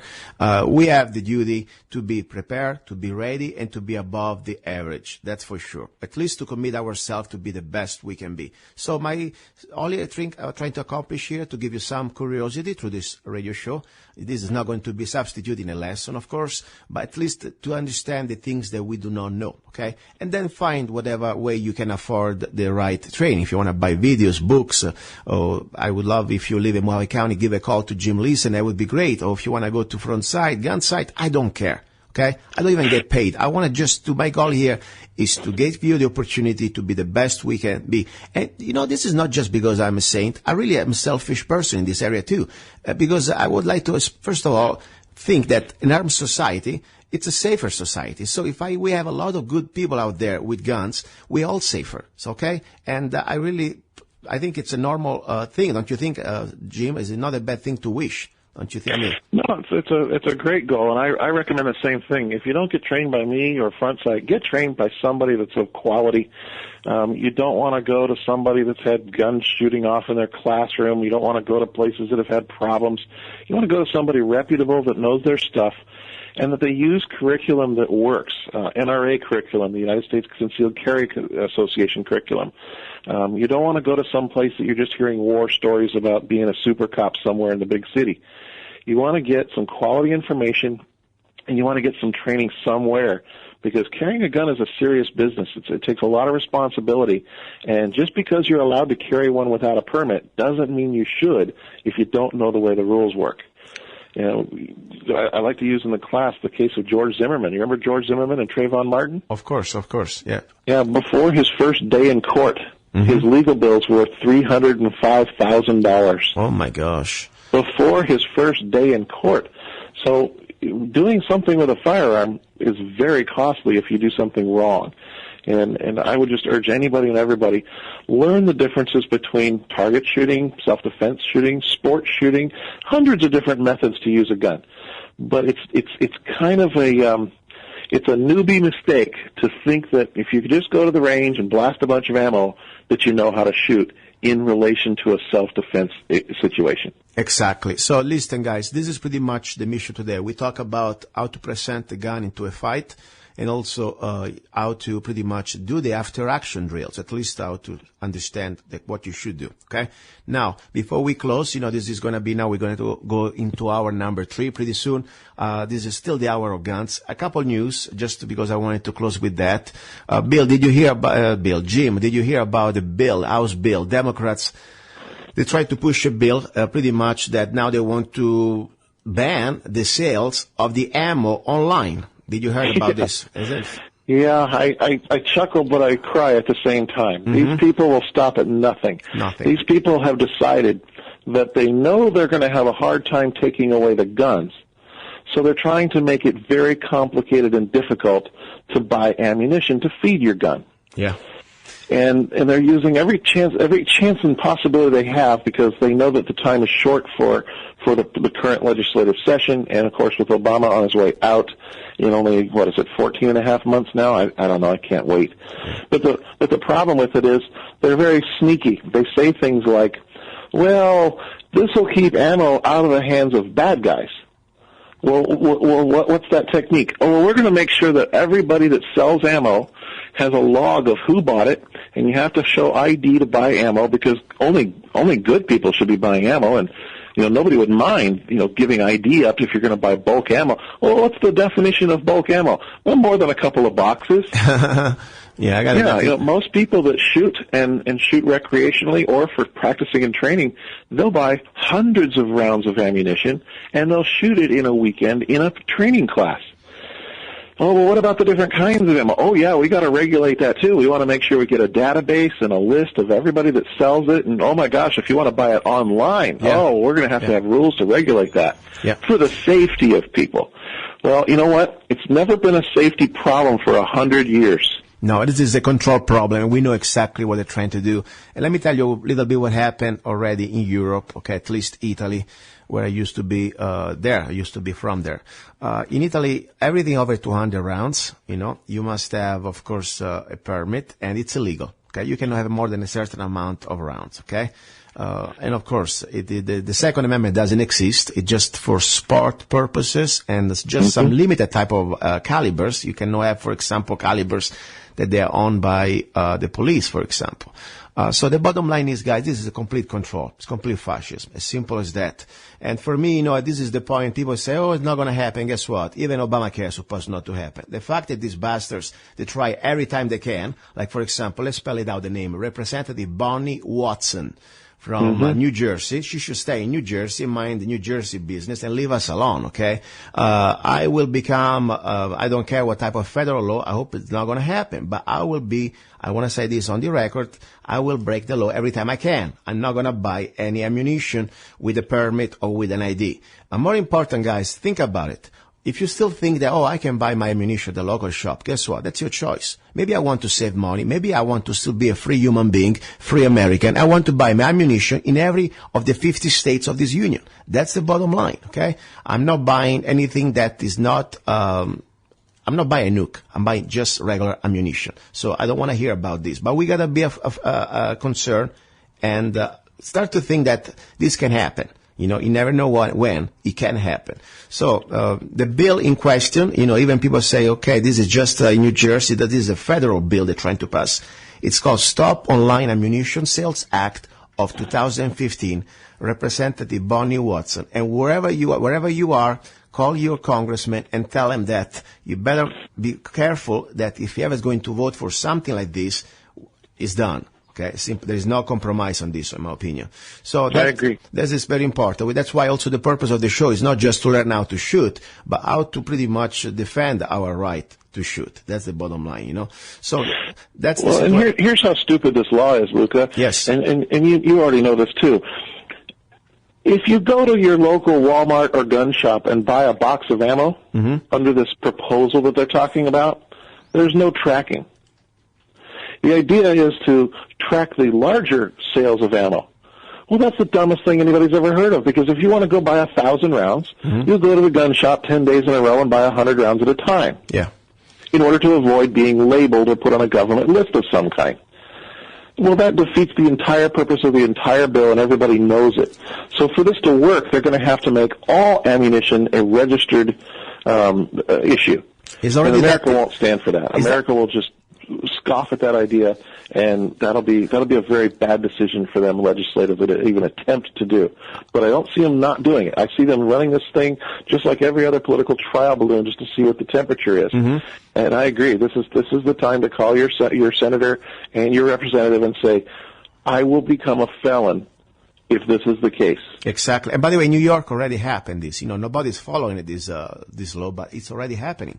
They already have a state law that pretty much you must register your guns. Your ammunition. So this is the plan, guys, okay? And they will try. And hundreds of thousands of people in New York are actively not complying. Exactly. So they will try, though. They will try. And next thing is going to be a complete registration of every ammunition you have. So don't underestimate this rat, okay? This is the point. It's just they start always with something that maybe not everybody is concerned. And then we're all going to be concerned. The last thing before we close, I want to share this opportunity for, sometimes I hear that times are tough, the economy is tough, and, people are waking up now, they want to have a gun. I'm not here to push anything because I'm not even trying to advertise anything. I want just to share what I learned and what I have. If you're low on budget, guys, and you need your first gun, and you cannot wait maybe the next paycheck to get something more, ideal, as I would say, there is out there High Point, handguns. You ever heard about that High Point? Oh, yeah. Yeah. I have a 9mm and I have a 45. They are not, of course, my main guns. They're just there, in case somebody one day needs an extra gun. But let's say in this way, for about $150, $150, you can get a U.S.-made 45 bulk like a brick, but it's made of steel and it shoots every time you pull the trigger, at least for me, when you use the regular full metal jacket. And for $150, guys, at the end of the day, if that's all you can afford, there is no excuse. You can get your gun overnight, okay? That's pretty much what I wanted to share. You know, you don't need to be rich. If you're serious about it, at the end of the day, your training, it will make the difference. It's better to have an High Point 45, they have nothing, or maybe wait an extra 2 months for your next paycheck. That's pretty much what I wanted to share. Anything you want to add about this High Point 45 handgun? Well, you make a good point, because there's several kinds of guns. There's cheap ones, there's middle-of-the-line ones, and then there's expensive ones. Mm-hmm. And I'd rather have somebody have one than not have one. Yeah. Now that said, you do need to have a minimum performance standard, whatever it is. You know, if it has to work, if it's for self-defense, it has to work. It has to be extremely dependable and safe to use. My only opinion on the High Points is it's one of those get what you pay for kind of things, but they're very robust. They're made of a lot of metal, and they're nice and heavy, which actually is good for training. It's easy to shoot because the recoil is absorbed in the gun most of the time. Worst case scenario, you always have a brick in your hand. Okay, I mean, you can always, as a club, you can use it. Oh yes, definitely. You can hammer nails with that thing if you had to, because it's so heavy. But heavy's good for training, because especially if you have new shooters or young shooters or small shooters, sometimes they're very adverse to recoil when they get started, and it's a great starter gun for that purpose. Exactly. So another thing also, guys, if you ever choose that gun, you cannot wait. You know, I always say, my opinion, spend more now and spend less in the future, especially when it's a handgun. It's going to last you a lifetime. I mean, get a Glock, $500, you're never going to get wrong. But that's the point, you know. Sometimes people say, hey, that's all I have. Fine. But get a good dedicated holster. Okay, we were talking about before the beginning. Don't get one of these floppy Velcro holster. I don't care if the gun is not that expensive. You still deserve, you still need, and it's good for safety to have a very dedicated Kydex or leather holster. So, but at the point, guys, is High Point. Also, another thing I like about this company, they give you lifetime warranty. I saw things like people doing torture tests, you know, and things break. Call the company, send it back, they fix it for you, or they replace it. No question asked. I was pretty impressed. Terrific. That was pretty good. For $150, you can get wrong. So, guys, I don't care what you buy. As I said, I'm not getting paid by High Point, but I was thinking about a few emails the last few days I received. People, they woke up recently and they never really thought they needed a gun.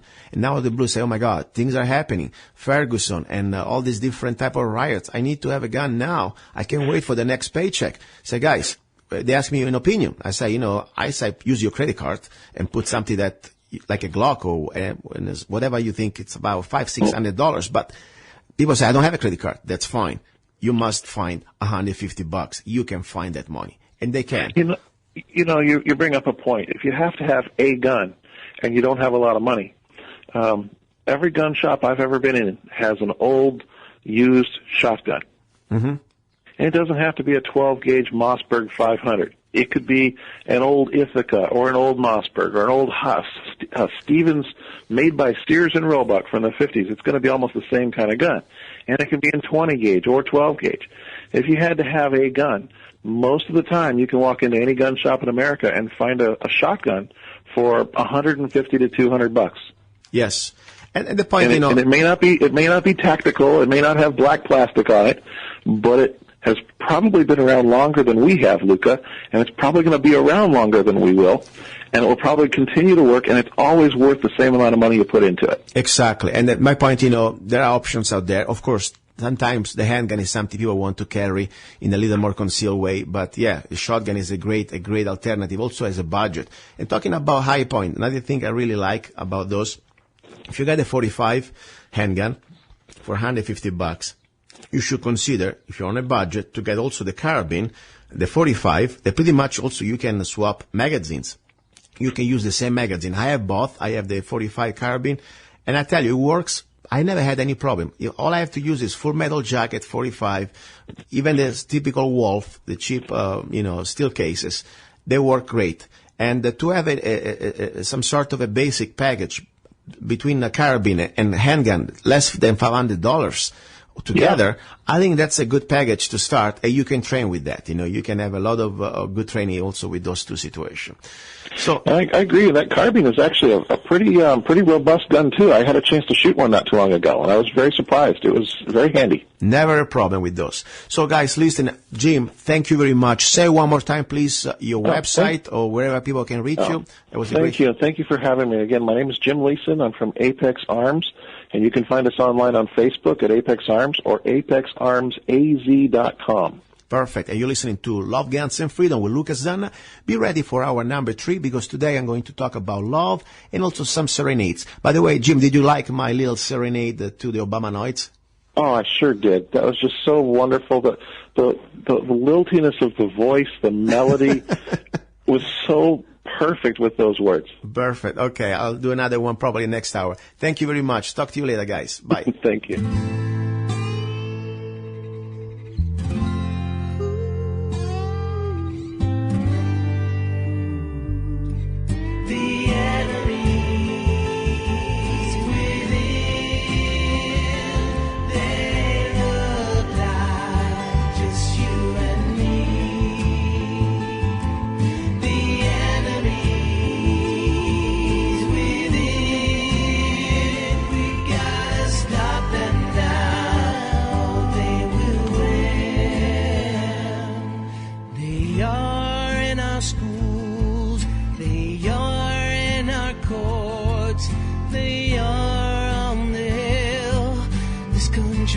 Trying to kill, they eat off this plate, but all they feel is just hate.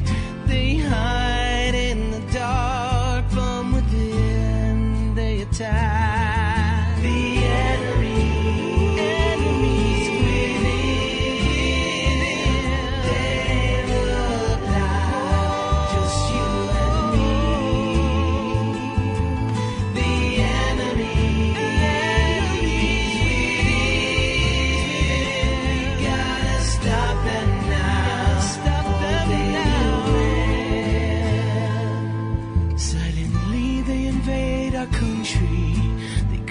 The change our creeds.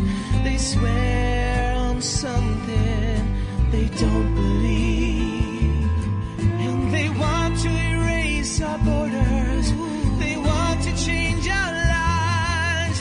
They're here to divide. They're already inside. The enemies within, they look like just you and me. The enemies within, we gotta stop and stop, or they will win.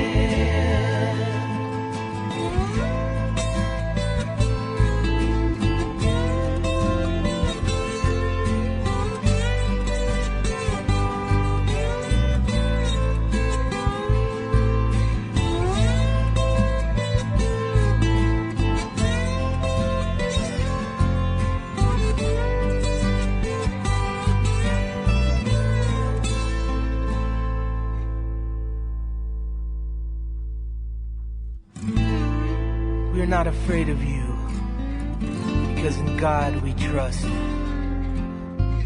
For America, we are ready to fight. For America, we are ready to die. Okay, that was the song, The Enemy Within, music and lyrics by myself, Lucas Zanna. As I already told you many times, this show is an act of love, and I do not rely on corporate sponsors, not because I don't like them. I mean, if somebody wants to sponsor the show, that's great. But I always want to put the truth before the sponsor. Sometimes sponsors, they try to control also your message, or maybe sometimes you need to do compromises. There are things you can talk or cannot talk, because some sponsors don't want to be associated with very, sometimes, let's say, controversial topics. I'm not here to be politically correct. I'm here to try to share what I believe it is the truth, okay?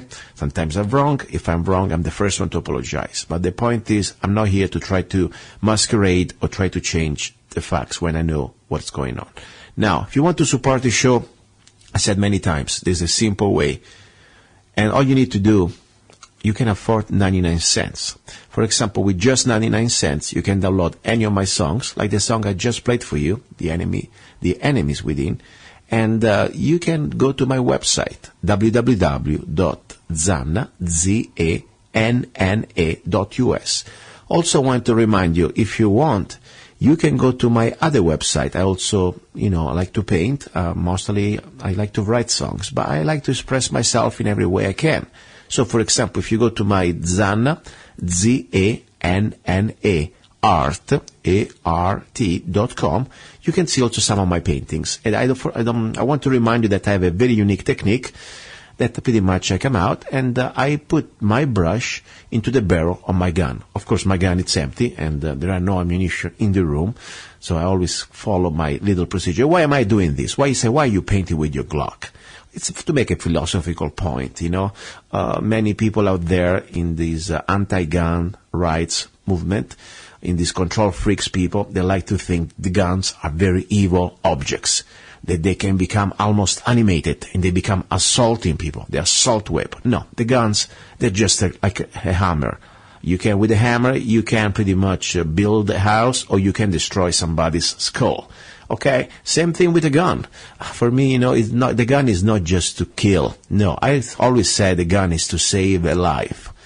And also with a gun, I can create beautiful things. I can paint. Think about it. I can stick in the barrel of my Glock 17 a beautiful brush, and with that Glock, I use it as a tool, like an extension of my soul, an extension of my hands, and I do my paintings. If you're curious to see some of my paintings, go to zannaart.com.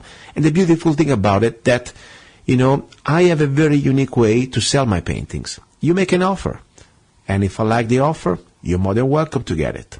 Guys, this is pretty much what it's about. This is not just about money. Of course, we need money. I'm for free market. I'm consider myself, I'm sort of a capitalistic free market mind, okay? I believe that the individual, differently from the government, we earn our money when we're able to sell or produce a product that somebody is willing to pay. The government doesn't produce anything. All they do is they force you to pay. Simple as that. Or if they want to force you something, it's called monopoly. Or it's called, for example, Obamacare. They force you to buy for something. Simple as that. So, no, this show is an act of love, is an act of freedom. I'm here because of your help and your support. Now, before we go ahead, I want just to finish with one thing. Today we talk about, of course, these techniques with Jim Liesen, great guy. I really like him a lot. And also, we talk about affordable guns, okay? Don't forget, after all, the gun is just an extension of your will to survive, okay? I don't care what type of gun you have. The bottom line, first of all, you must decide that you want to win. You want to survive. And more important than, of course, training. Whatever gun you have, use it and be sure that you know how to use it. Okay, you can have the most expensive rifle out there, but if you don't practice with that, if you're not able to perform correctly, it's not going to help you.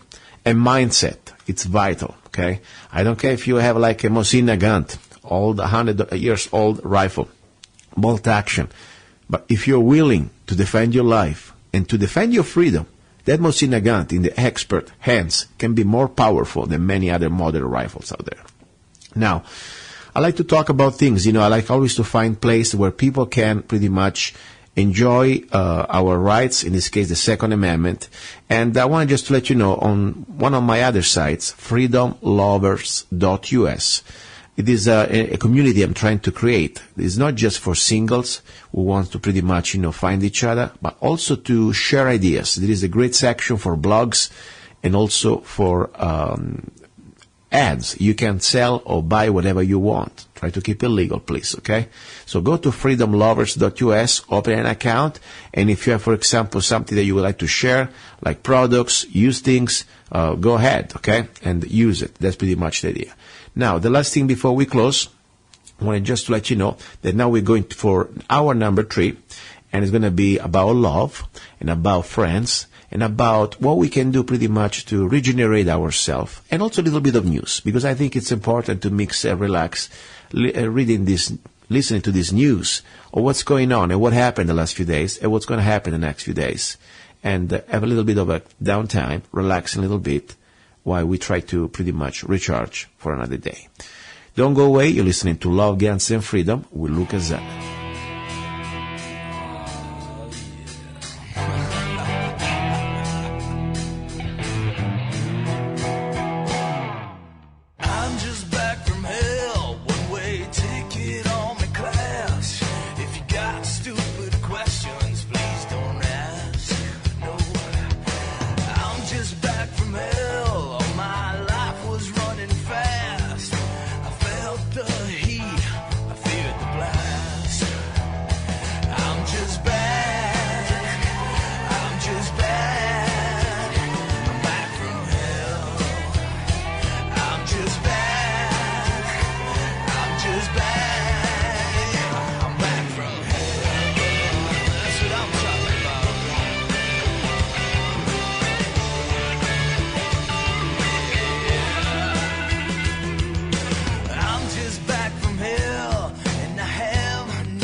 You're listening to Love, Guns, and Freedom with Luca Zanna on United States.FM network. Here we go, guys. This is the hour about love. Love, and also for me, means find like-minded people from around the world.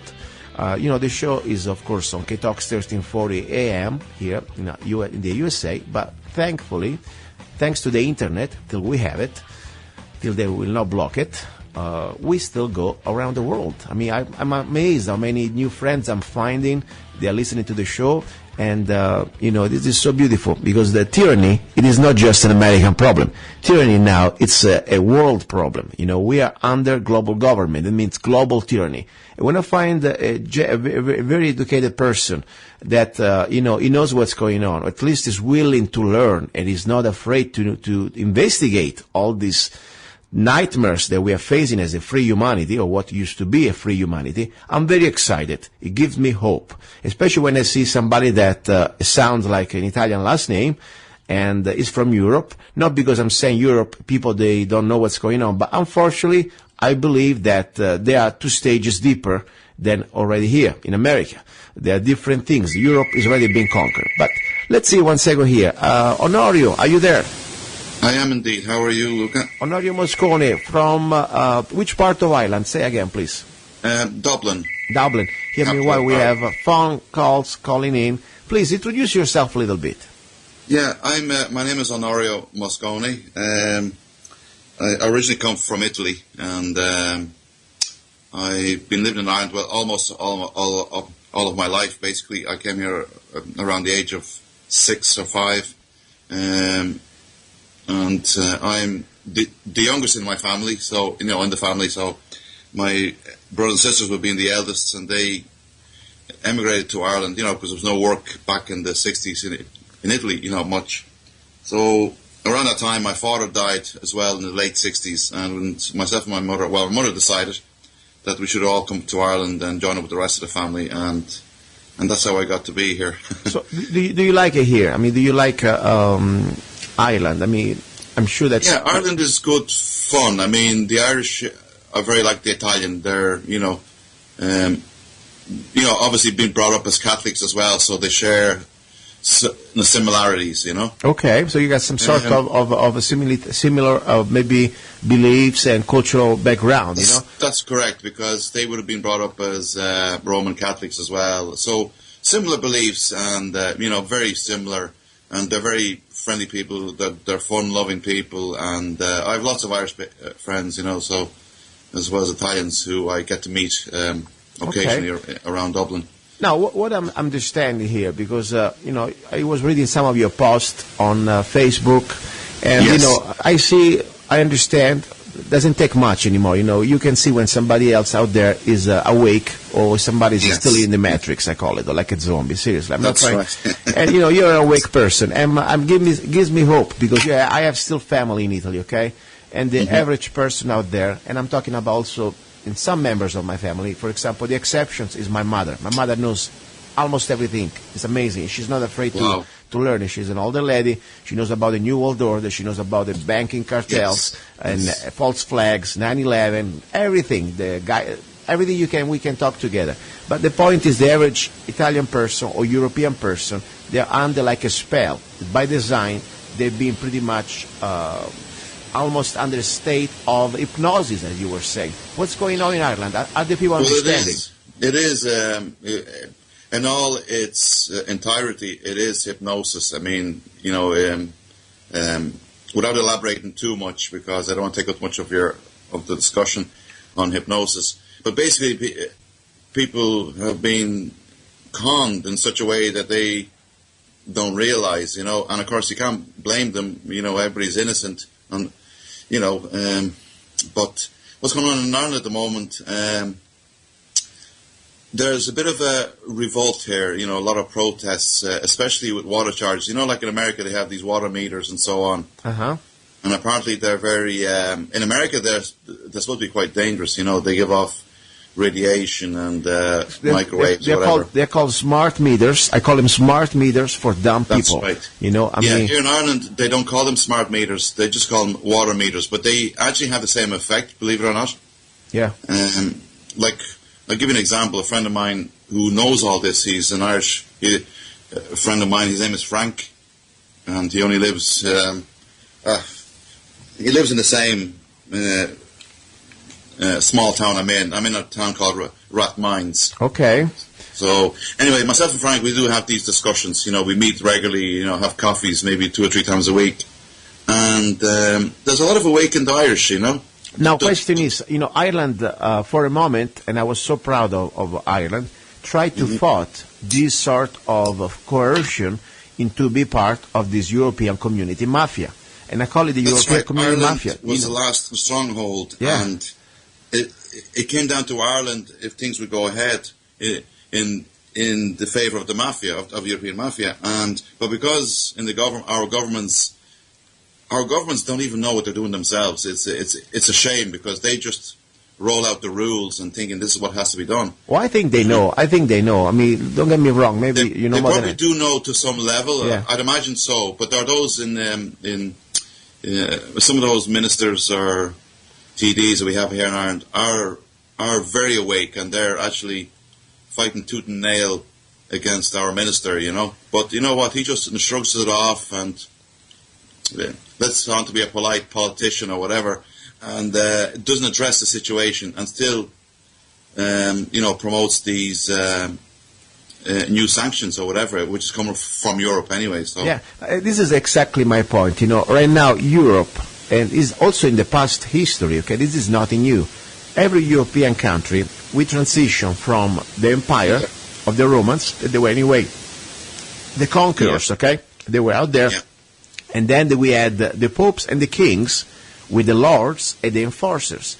And of course, then there were the commoners, okay, the slaves, okay. Nothing really changed. And now we have these international bankers that pretty much every European country is controlled by this central private bank, like the Banca d'Italia. Italian bank is private, okay, like the Bank of America now, the federal bank is private. And of course now the final plan was to create a central bank of Europe that is part of the idea of creating this global government that pretty much controls and tell you how to live your life. I mean, that's why it's so important we understand nothing really changed, but now with technology it's getting worse. But in Europe, and I come from Europe too, you know, I was born in Rome, I came here just 17 years ago, so I understand we never had rights as human beings. Like even America now that we are pretty much 1 second before complete fascism, on our papers, on our Bill of Rights, we were the most unique constitution and Bill of Rights nobody else had.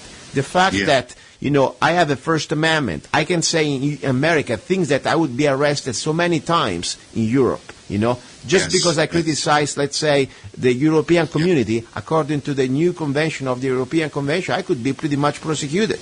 I mean, just because I say, I don't know, the Italian president is a scumbag, that would be enough to spend 5 years in jail. But that's the point. Yes, that they will get you for defamation of character or something. Or oh yeah, and that's the point. Another thing very important I noticed in Europe now. That's why they're so in the next level, so advanced, guys, with you. Because after all, when you have a disarmed population, you can control it much easier. I think it was Stalin said that, or Lenin. One man with a gun can control 100 people. Okay, so that's what we are. Now they can start to force you to say no more cash. Or you can always get 1,000 euro every day, I think, over a month. I'm not even sure how much cash you can get in France. Are you familiar with that new law that they just passed in France? You can have limited cash you can take from your account. Oh, yeah. Well, they will. I've heard something about that, and I think they test rolled that in, was it Cyprus? Mm-hmm. They gave it a go. The Cyprus thing was just a test run for these guys, to see how people respond. And also in France now they did it. They have limited cash you can get from your account. Yeah. Yeah, and this is what they're baby steps they're taking. Yeah, if they do it too quickly, people will wake up a little bit, maybe. Yeah, they say what's going on here. So they don't want people saying what's going on. So they do it in baby steps that it's unbeknownst to the people. They might notice something, but then because they know how the mind works, again, we're going back to hypnosis here, because they know how the human mind works, keep people entertained with soap operas, football matches, this and the other.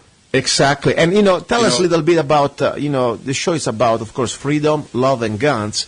Tell us a little bit the gun situation for commoners, for people that they are not part of the mafia, of the government mafia, of the organized crime. How can a regular citizen, law-abiding person, does it have a right to own a gun or a rifle? That's true. I mean, do you have that type of right in Ireland, or is like the rest of Europe? In Ireland, yes, there are guns in Ireland, but there are guns illegally. There are certain, criminal activities in Ireland. So so they, there are those who, yourself, the drug scene that's big in Ireland. But for example, a normal law-abiding person, you could not have as a right the right to own a gun or a rifle. No. You must have a permit. The only way you can obtain a gun in Ireland, you cannot have a handgun or hand pistol for self-defense or anything in Ireland, but you can't even have a taser in Ireland. Wow. You know what I mean? But yet they're trying to bring this in for the police, so they're actually enforcing the police to have tasers now. And that's coming down the line, I think. Wow. But now it's crazy because Ireland isn't a violent country, even though it may have a bit of history which stems back to north of Ireland. Are you familiar with in Ireland has always been under oppression by the British, you know that? I mean, yes. When the British took over, pretty much disarmed all the Irish people, okay? And there was the Battle of the Pikes. I mean, the only thing they had was wood, okay? And the people wanted to defend themselves against the British. All they had to resort to were some pikes.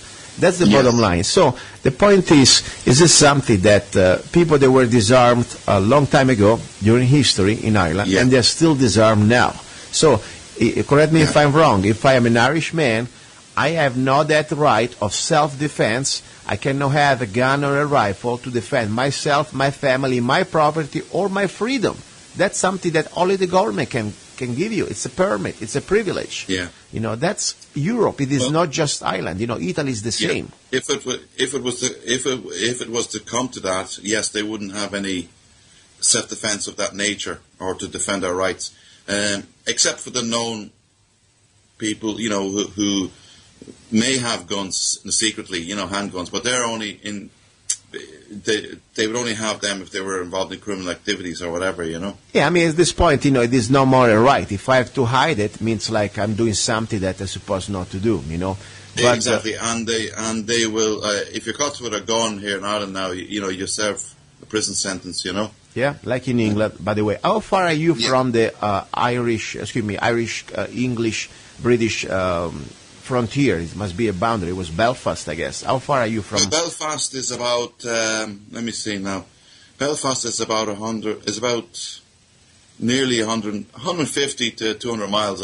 Actually, 150 miles. Okay, that's not that bad. That's not that bad. So you're pretty close. It's even less. I'd say about 100 miles to the border. Okay. Just Connemara. Once you reach that border, you're into Belfast, and straight away.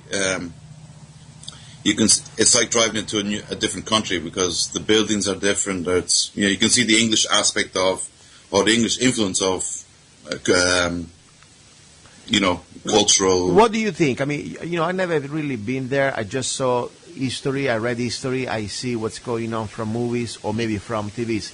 How the Irish people really want to be free from England? You think it's still something very much alive? Well, in a way, they are free. But you see, this is the thing. There's two sides to the coin here. Okay. Yes, they're free from what they were initially involved in with the oppression from the English army. I wouldn't say the English people, because there's good English people. So of course, you're talking about the establishment. Yes. The English establishment. If I was living in Belfast, let's put it more specific, okay? Yeah. So now in Belfast, those things have quietened down in Belfast. There's still a bit of, trouble here and there, but not as much as there was, because there used to be a lot of conflicts over the years. Let's think for a moment. You were in Rome at the time of Napoleon, when he pretty much took over Italy. Yeah. And you wake up in the morning, you see a bunch of French soldiers telling you, hey, get out of the house because we got to check what you got. Pay your taxes to the king. Yeah. And now you got to speak French. And now you got to believe in whatever we believe. I tell you something, I don't know, but if I was in Belfast with my type of behavior that I have, probably I would be or shot on the spot or I'd be on the wanted list, big time. Because, and you would probably be part of the regime of the IRA, of the so-called IRA. I don't even know I want to be IRA. I just don't like to be oppressed and to be under another group. And this is what. Well, the reason I mentioned the IRA was because the whole idea of the IRA was they're freedom fighters for the country. So that's why, unfortunately for the IRA, when they retaliated or tried to push in the English establishment out of North of Ireland, they did go to extremities where there was a lot of people killed in bombings. In Ireland, we actually have a political party, and they're called Sinn Féin. Sinn Féin are members of the IRA.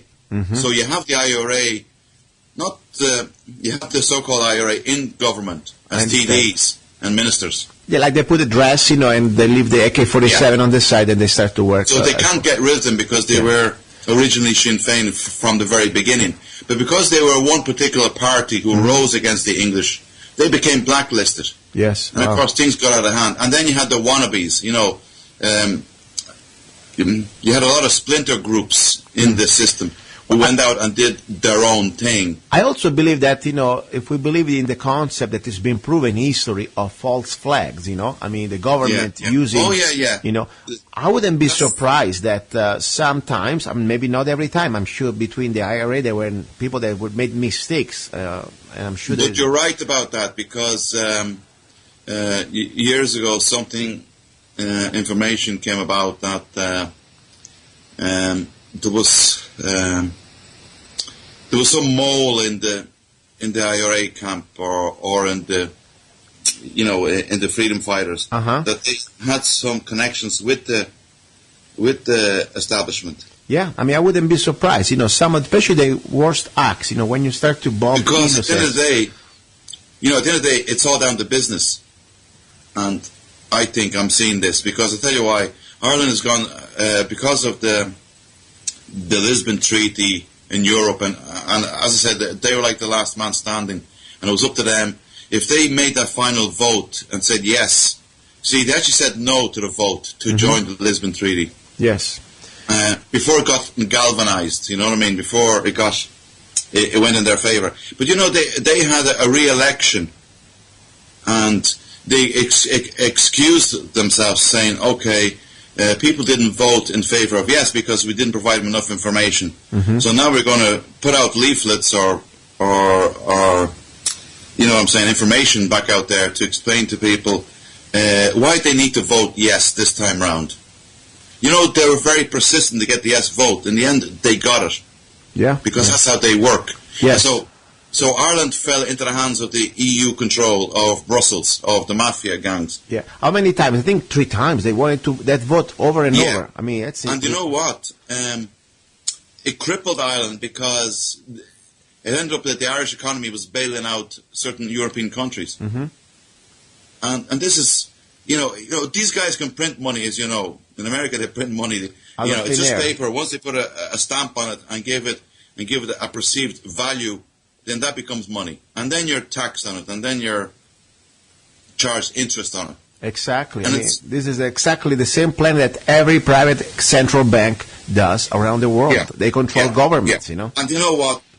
It's not God's way, and you know what I mean? So, because it cannot be, you know what I mean?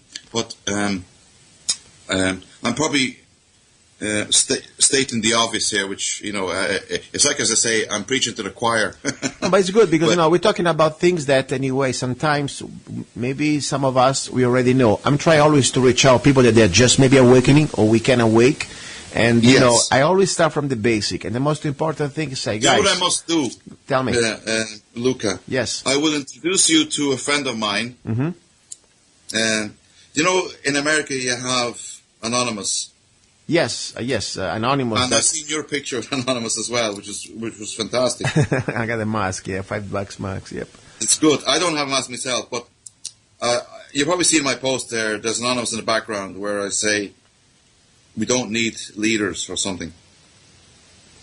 No, I didn't go there yet, but I saw an interesting post that you have that beside that, for example, there is a book that is really almost prophetic, one of these people that they are considered, almost the elite, Aldous Huxley, and there is a very interesting phrase that on your Facebook that people should really go back to read these people because we understand what's their plan for humanity.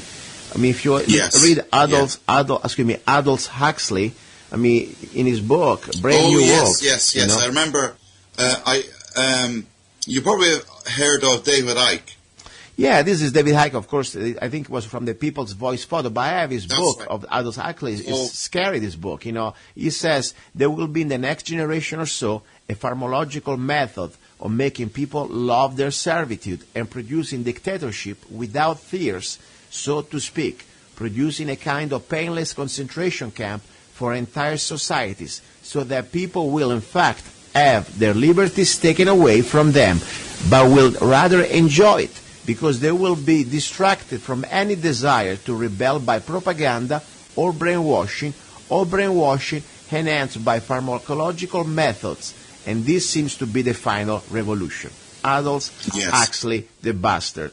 1894, 1963. An arrogant, wannabe, serf of the New World Order, because after all, That's right. And I never heard of that gentleman. He's obviously deceased at this point because it's an old photograph of black and white. But when I seen that, it made every sense because it's what I would try to explain as well. So kind of, it resonated with me. So I said, so I put up stuff like that. I used to put up stuff on Facebook, which was too deep, because I can now. It's not that I want to brag, but my mind, I'm able to go into different levels of realities that people. I think once you're awake, it's difficult to go back and be a zombie. It's almost impossible, in my opinion. Yes, exactly. You're just going forward, and it's like an onion peel. Exactly. You think you know it on one layer, and then that layer gets unpeeled, and you say, "Oh God, what's going on here?" And you're back again with another awareness. And all we can do at this point, it's like being able to cope with this reality. And I need a break once in a while, otherwise you go crazy. So I say, okay. Yes, that's true. You need to because, and you're very right. That's a very good point you made because the elite, the so-called elite, or what's going on, and we know it's very dark. They know. They feel so cocky. When somebody's very cocky. Yes, they think arrogant. They can't lose. Yes. So they're about 20 steps ahead of us. From what I gather, Yeah. Some of my friends even said this, But also they know that we are waking up, and that's why it's so important, at this point, start to really be strong and try to live another day to fight another day. Because if we go crazy, we're going to lose our mind, we lost. So we got to be dosy. That's why they show Love, Guns, and Freedom. Normally the first 2 hours I talk about very heavy-duty topics. The final hour, it's about love. There is the dating part. I have this website. I don't know if you're single or not, but something you don't need to be single. I think I came across that. I've seen something about dating, yes. Yeah, freedomlovers.us. By the way, it's not just for single. It's also for like-minded people. You can. It's a good way to connect like-minded people. Friends, yes. If you love freedom, go to freedomlovers.us. You create an account, 100% free. You can also have chat rooms. You have a blog section. You can video message between friends. And also you can, more important, have a free classify ads. You can put whatever you want there and have some sharing your ideas, sharing your products. So that's the idea. We need to find each other. That's why I'm so glad I found you. Now we're also Facebook friends. And, till we have this internet, let's use it before Obama is going to block it down, or maybe some of the European community. They're going to block pretty much everything controversial. I don't know if you're familiar. I have a song I wrote. It's called God Damn the Queen. And in some part of Europe, it's blocked. They cannot even watch it on YouTube. I'm not surprised. I will send you the link. You know what? Fair play to you. I mean, good to you. Good on you that you you challenge that. You have every reason to do so because I say till we have rights, you better use them like muscles. Or you use them, or you lose them. That's the point. Yeah. And just to add to what you just said, because it reminds me of something. I used to go to seminars, and different things about, again, self-development or finding your potential, your spirit. Uh-huh. And one thing about the seminars, he's a guy from Ireland. His name is Tony Quinn. But he's big. But I used to listen to some of his. It wasn't a philosophy. Yeah, it might have been philosophical in some ways, but it made a lot of sense. And God wants us to be free, and this is the message. God wants us to be free, mm-hmm. and we're afraid to express ourselves because if we express ourselves, we're afraid of what our friends will think of us, what our neighbors or what our family are. And this is part of the plan that they've created. That people judge each other. So it's like we've got to stop judging each other and not care less of what anybody thinks about us, and use that fighting spirit to come out and express yourself wholeheartedly, the kind of way? Yes. And then you have the power to not to be afraid to stand up for yourself. And as you did, you were not afraid to make a song about the Queen. Like, there'd be other people who'd be so afraid of doing that. All I know that, one of the reasons for me to come to America was that even when I was not even aware very much in Italy, I always knew that in Italy I was completely 100% slaves. We are here the same way now. We are 50% slaves. But yes. On paper, okay? On paper, the Founding Fathers, the Bill of Rights, and the Declaration of Independence, it's a document that nowhere else in 5,000 years of history were ever created. The point is very revolutionary that I have a First Amendment, and the First Amendment is supposed to be exactly to use also offensive language if I have to, especially in the political contest. And I should not be prosecuted to express myself. And the moment that I came here, for me, if I was to be afraid to exercise my First Amendment, I have no right to waste the gas money to fly from Italy to America and to spend 7 years to become an American. Now, we are pretty much close to tyranny, 100% here. I'm sure you're familiar with the National Defense Authorization Act, the Patriot Act. We are pretty much before pre-Magna Carta now here. But on paper, they are the tyrants. They are the evildoers. We have rights, and I want to exercise these rights. Yes, yeah. I noticed that there's so much going on in America at the moment. Yes, it's almost to a confusion point where it's a point that we're still serfs, that we have still sticks, and the masters, the lords, they want to completely crash us down because in Europe the people are completely. If I may add, these people are very clever. They've studied this for years, so. To understand them, you got to think like them, Yes. Listen, I want to tell you something. Next time we got to talk about Italian recipes. I see you got some beautiful photos on pizzas on Facebook. Yes. Now I have to go to dinner is ready. I have to go to eat. But I wanted to leave you with a song that I'll play for you after this segment. And just to be sure, in case, Secret Services for the Queen, Scotland Yard, MI5, whatever, don't worry. Don't take it on him. I wrote the song. My name is Luca Zanna. The song is called God Damn the Queen. And you, all the fascists and tyrants in Europe, and all the bankers. So don't blame it on my friend here, okay? It is my song, my name, okay? So God Damn the Queen, sung by myself to all the freedom lovers in Ireland, okay? And this is for you, my friend.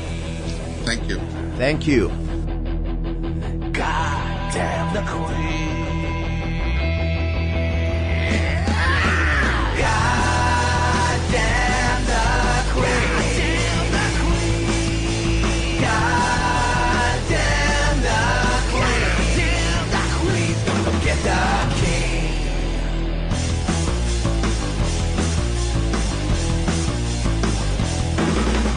1776, we sent you a message. We are free. No more rulers, no more kings. God damn the Queen. Thomas Jefferson, George Washington, Sam Adams, and all of them. Our founding fathers gave their blood, so we had no more queens, no more lords. God damn the Queen. God damn the Queen. God damn the Queen. Don't forget the king.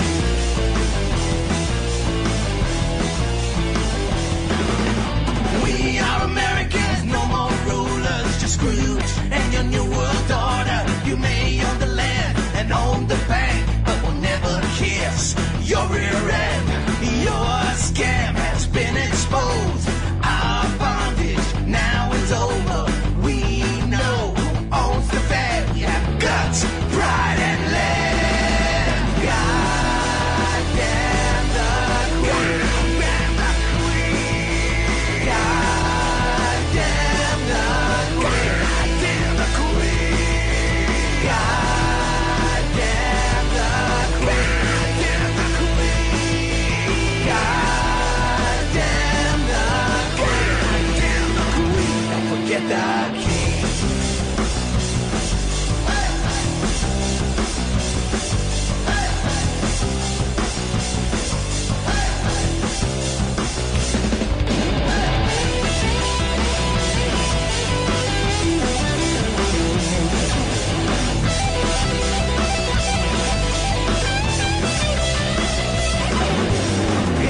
God damn the Queen. Pride and land. God damn the Queen. Pride and land. God damn the Queen. Pride and land. God damn the Queen. Please don't forget the king.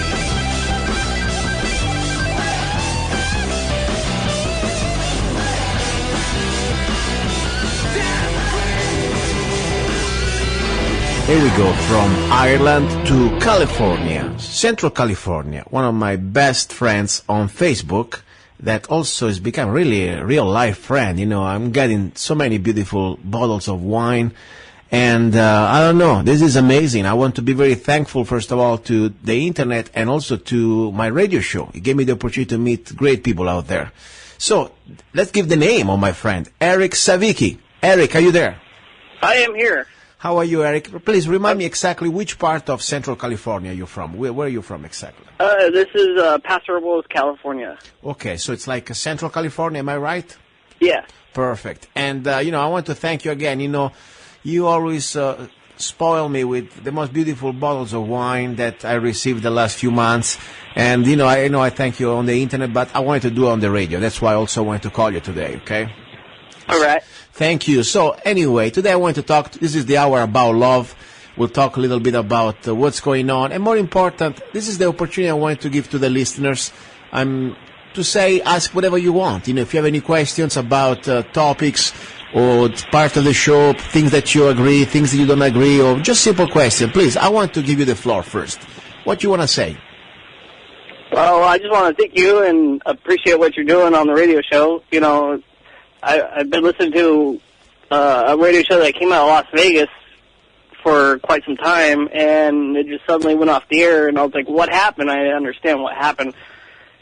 And then I saw you have your radio program going on, and I was like, oh, this is cool. That was a few years ago. Let me remind to the listeners, you know, there was a station, there's still a station in Las Vegas, 720 AM, and was a good friend of mine, was Mark Edwards, that was an activist, an older radio guy, and they woke up pretty much into this awakening against the illegal immigration. It was 2004, 2005, and I'm telling you, there was he used to play some of my songs. My first album was Wake Up America, and his name of the show was Wake Up America, and he used to call me a few times, and I used to be on his show. So I remember exactly what you're talking about. Now, today we are here on Love, Guns, and Freedom, and we talk about love, we talk about guns, and I'd like to share at this final hour a little bit about different things, like wine. I know part of your trade, you used to work in a winery, correct?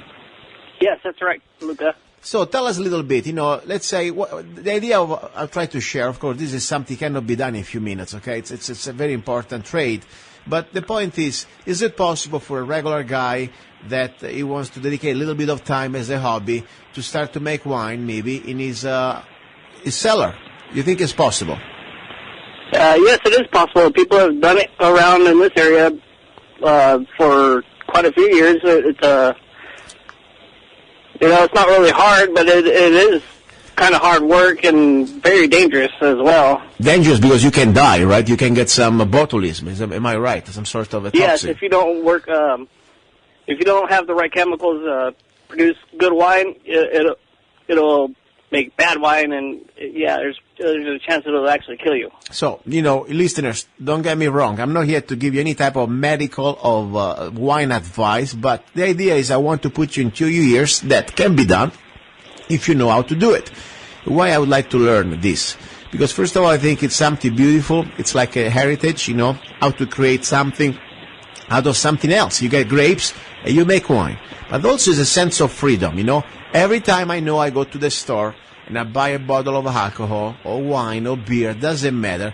The government decided, as God, they need to make me pay as some sort of almost punishment an extra tax. It's called the alcohol tax. You know, different state, different tax. Some is federal, some is state, some is local. I find it a complete injustice. So my dream as a free human being, or at least I'm trying to be free as much as I can, I don't want to pay to the government any alcohol tax. I want to make my own wine so I can drink as much as I want without paying to my lords. What do you think about this state of mind? That's great, you know. So we got to do some wine. Now, maybe we should really go into more details so it's show just about wine. But let me tell you something. Tell us a little bit about your experience. You've been working for some winery, right? I mean, are you still working for a winery right now? Yes, I'm working in a warehouse, and we store wine for quite a few wineries around the area, and I basically just work in a warehouse on a forklift mostly. Yeah, but you used to be also. I remember when you told me that you used to be another winery that you used to work. You were learning. You learned the process how to make wine. Oh yes, for sure. So good. Now, did you ever do experiments by yourself at home making wine? No, I haven't actually. Okay, so we got to talk about this because I'm sure we can help us out. Now, I wanted to not only you're a great guy and very generous, so and also you're very smart. I'm telling you, I see your post, I see what you send me, the information you study. You're willing to learn things that normally the average person is afraid even to talk about it. That's why I like to find like-minded people. This is the hour I consider about love, and for me, it's also a brotherly love in a way that we find each other around the world. I just said a few minutes ago, a great guy from Ireland, and pretty much he knows what's going on. At least we try to learn together. Now, tell me a little bit, what you really, how old are you, first of all, Eric? How old are you? I am 38 years old. Okay, so you're still a young man. Yeah. Do you fear? What is your biggest fear as for humanity, for us, and the next generation? What do you think really we have to look forward, to try to avoid? I would say a bigger government, because there goes all your tax money trying to pay for their wages, and then they vote for wages themselves, or a raise. I also believe, you're right on this one, but at the end of the day, who is behind our government? This new global government that is not really new, it's been going on for hundreds of years. Now it's pretty much the final stages. The New World Order, it's pretty much now materializing, with the destruction and the erosion of our sovereignty. The TPP and, the North America Union, the European Community, it's all part of this creation of this global government. That's where really also I'm concerned. This is a big part of the show. Eric, another thing I like about you, you're really also into the Second Amendment. And, of course, you live in California. You have, unfortunately, some limited access to our Second Amendment. But I know you like guns. You like rifles. What is your favorite rifle that you can have there in California? Well, I actually own an SKS. Okay. Which model? What type of SKS? Chinese, Russian, Yugoslavian? This one is Chinese. Okay.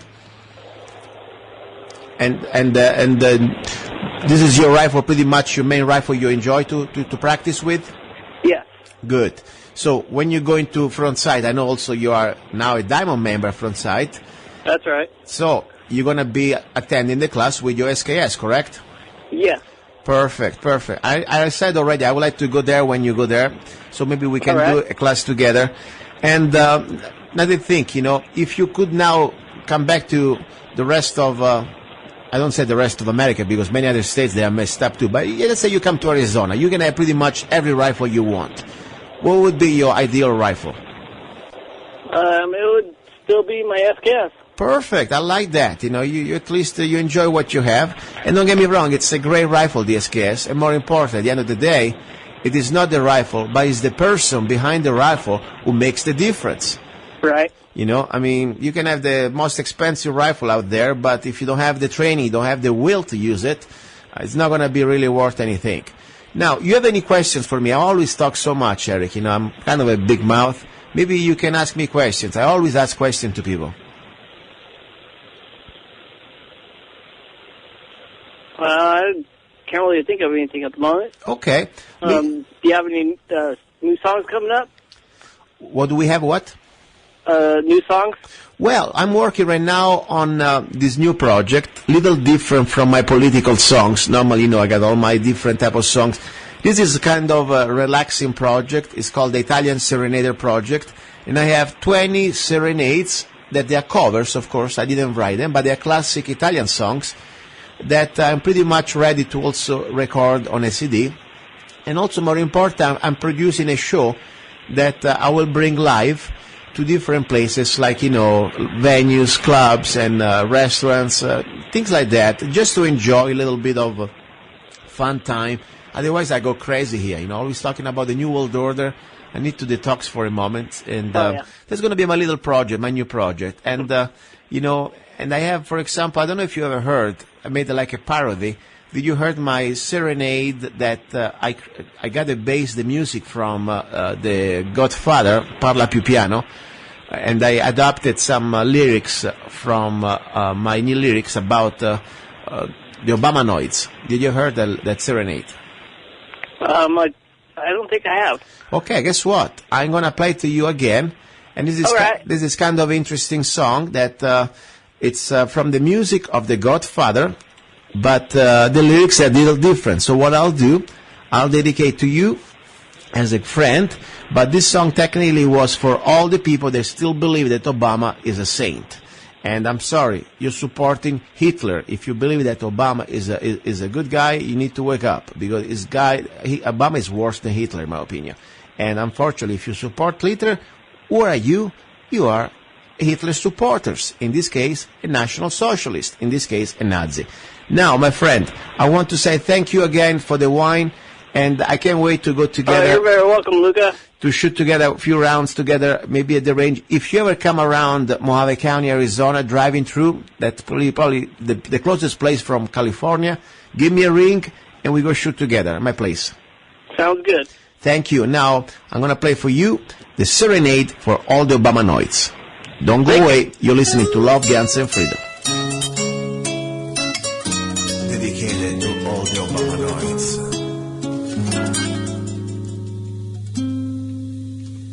If you love Obama so much, hey, you want to show me that I'm wrong. I say he's a Nazi, you say no, no.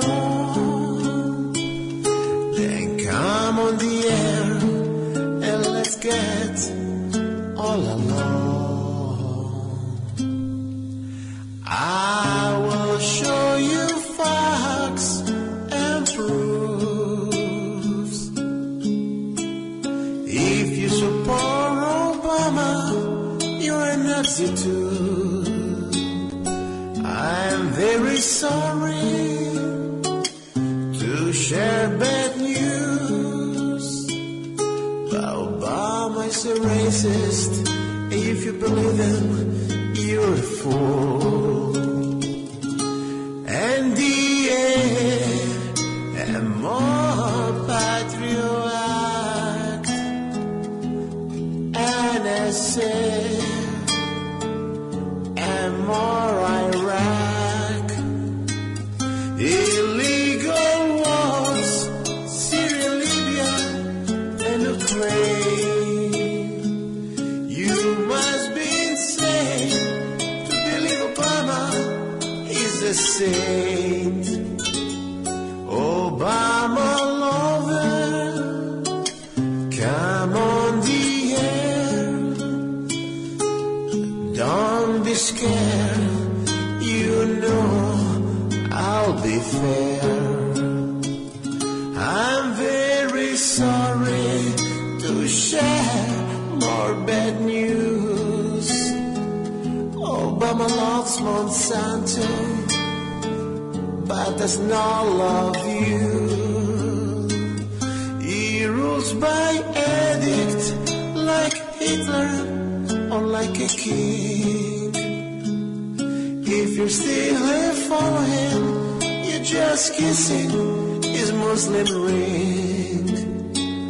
Oh, please wake up, don't be a fool. Obama is a liar, to support Hitler is not cool. Hey, you're listening to Love, Guns, and Freedom with Lucas Zanna. He's a songwriter, a poet, a rifleman. I'm not afraid. And a constitutional activist. I'm not afraid. Italian by birth. I'm not afraid. American by choice. Gianluca Zanna. I'm not afraid. And his new CD, Love, Guns, and Freedom. 16 powerful songs on one CD from the heart of a patriot.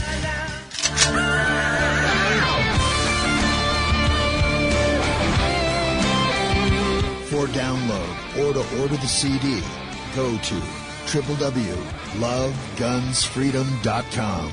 That's www.lovegunsfreedom.com. Lyrics for your mind, music for your heart. Gianluca Zanna's new CD, Love, Guns, and Freedom. Here we go, final part of the final hour, Love, Guns, and Freedom with Lucas Zanna. Okay, guys, don't take this show for granted. Don't think because, you're listening today, you may listen next Sunday. Never know what's going to happen. I'm not just talking about the radio station. Things can happen, can change. I'm talking about we're not exactly living in what you think it's a normal America. Did you have a chance to watch the video on YouTube about Marines practicing subduing citizens inside internment camp? This is a real video. It was part of Operation Jade Helm 15. We talked about this pretty much previously the last few weeks.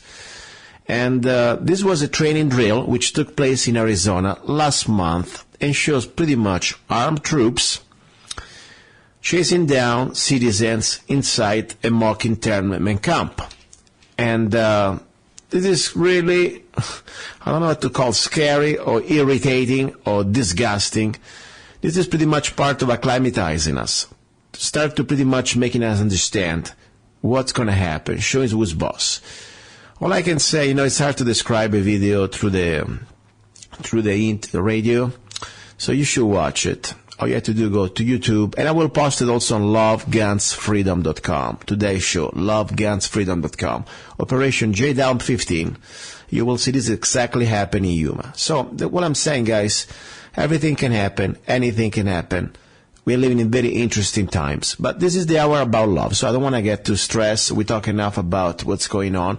I'm glad we had this opportunity also to talk to my listeners. I have people that I meet through the radio station, through the radio show, and it's great. I like to have you more on the show. And I would like to send you this message. If you want to be on the show, this show is not live. It's recorded most of the times. So send me an email. Or go to the website, lovegunsfreedom.com, and you can reach me through the website, send me an email, and then I can pretty much, on your demand, on your request, I can call you anywhere in the world and listen to what you have to say. If you have critics, or if you have opinion, feedback, whatever you want to talk, I like to hear also from my listeners. So this is great. So go to lovegunsfreedom.com and send me a message. So you want to be on the air and share your message. Now, if you want to criticize me, if something you don't agree, I will be happy to have you on the special privileged place. I want you first, okay? I don't want to, I like to have people that we agree with, but I love to have especially people we disagree. Just be civil. You're civil, I'm civil. We're going to have a debate, and I'm open to engage anybody in the arenas of the ideas. So that's pretty much the story. Now, this is how it's about love. We had today wanted to show some sort of a brotherly love. We have people from different nationalities, from different parts of the world. We are all understanding what type of tyranny we are facing as humanity. And we bond together. I love to find like-minded people. I don't care from Italy, from Germany, from England, from France, from Ireland, of course from America, my brothers and sisters. Everywhere we should unite in this struggle against the globalist New World Order tyranny. Now, I want to thank somebody today because, as I said many times, this show is supported by regular people. You can support the show with just 99 cents. Go to my website, www.zanna.us, download any of my songs. Now, I want to thank some of my listeners who bought my music. Kristen from Havasu City, Arizona. Thank you very much. Sandra from Maryland. Mark from Texas. Jay from Bullhead City. And there is also Elizabeth from Pennsylvania.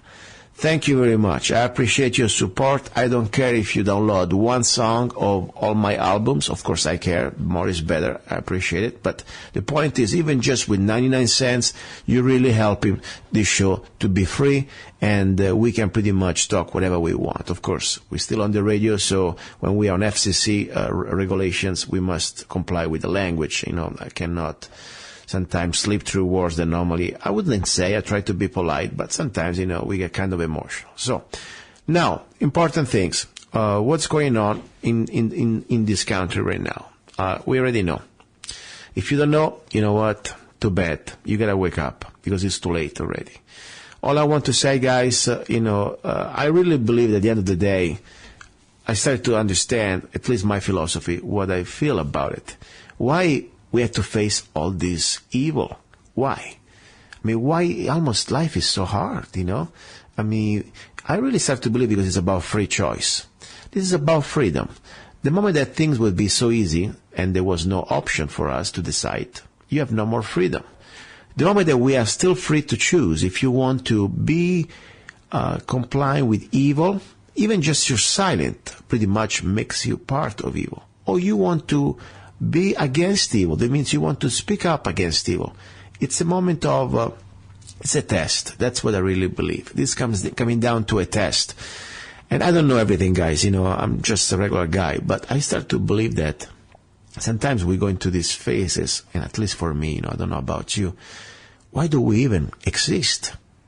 I know this is something that sounds crazy. It's about, what are you talking about? This is a show about love, guns, and freedom. Yeah, this is also about trying to understand why we are facing all this, incredible doses of tyranny and evil, and we are under attack from every corner.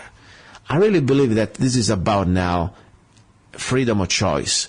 And we're all going to be judged one day. And now we have this opportunity to show that we choose to stand for good. And I'm telling you guys, if you don't see that we are surrounded by evil, I'm sorry for you. You know, this is so bad. I mean, I don't know if you're familiar now. Now in California, they pretty much passed the law that the state of California, if you have your children going to public school, you are forced to vaccinate them. You know, people may say they believe in vaccines. That's fine. You know, this is your opinion. But the point is, you should never, the government, force somebody to put in our bodies or in our children's bodies something that, by the way, we could be against our morals, our religions, and, of course, also some logic, okay? You should know, my friend, that the vaccine, it's another fraud. I got to investigate this deeper. I had on the show also Dr. Rowan from California, pretty much spells it out. There are thousands of documents out there, shows the autistic relationship between vaccines, mercury, and more important now, there is more than just mercury. There are many different type of vaccines that, I mean, think about it. 50 years ago, the regular child didn't have even a tenth of what the vaccines now they get, you know, even the first few hours since they're born, okay? And don't forget about the immunity that the government, that was started with Bush, gave to these vaccine corporations that create vaccines. So if you're so sure about your product, why you should get legal immunity against lawsuits? I mean, the point is, guys, let's say you're listening and you say, you know what, I believe in vaccines. Fine, it's your right. But do not force me to put in my body something against my will. That's simple as that. After all, using your logic, you are vaccinated, so you are safe. So leave me alone. That's the bottom line. Because at the moment that you think that you have the right to put an injection needle into my body, this is worse than fascism. This is a complete tyranny. And I will resist you in every way I can. In every way God gave me the power to resist evil. Nobody will ever attempt to put me a needle into my body against my will. As simple as that, okay? That's why I believe in the Second Amendment. You know, simple as that. You try to put me a needle against my will, you know what? I mind my business. But if you don't mind your business and you try to use force on me, I will resist you. Simple as that. That's why in Europe, as we were talking before with my friend from Ireland, unfortunately, they're already subjects. They've been subjects all these hundreds of years. You have no a way to defend yourself and your freedom. You are a subject. That's why the message of the show is about love, it's about guns, and it's about freedom. And I got news for you guys. There is not going to be freedom unless you have love. You must love freedom. You must be ready to sacrifice even your life for freedom. And also, it's not going to be freedom unless you have guns or tools to defend this freedom. Okay? Whatever you have, even sticks, but whatever you need something. Of course, if you need to bring a stick against a gun in a gunfight, it's not going to work that well. So better get your rifle going. Okay, guys, you've been listening to Love, Guns, and Freedom. I love you all. I love also my enemies or people that they don't love me, okay? That's fine, you know. I wish you well. I have no any type of bad feelings against you. And with God's willing, I will talk to you next Sunday. Incredible information, incredible news, and more important, a lot of love. Ciao from Luca Zanna. Wake up.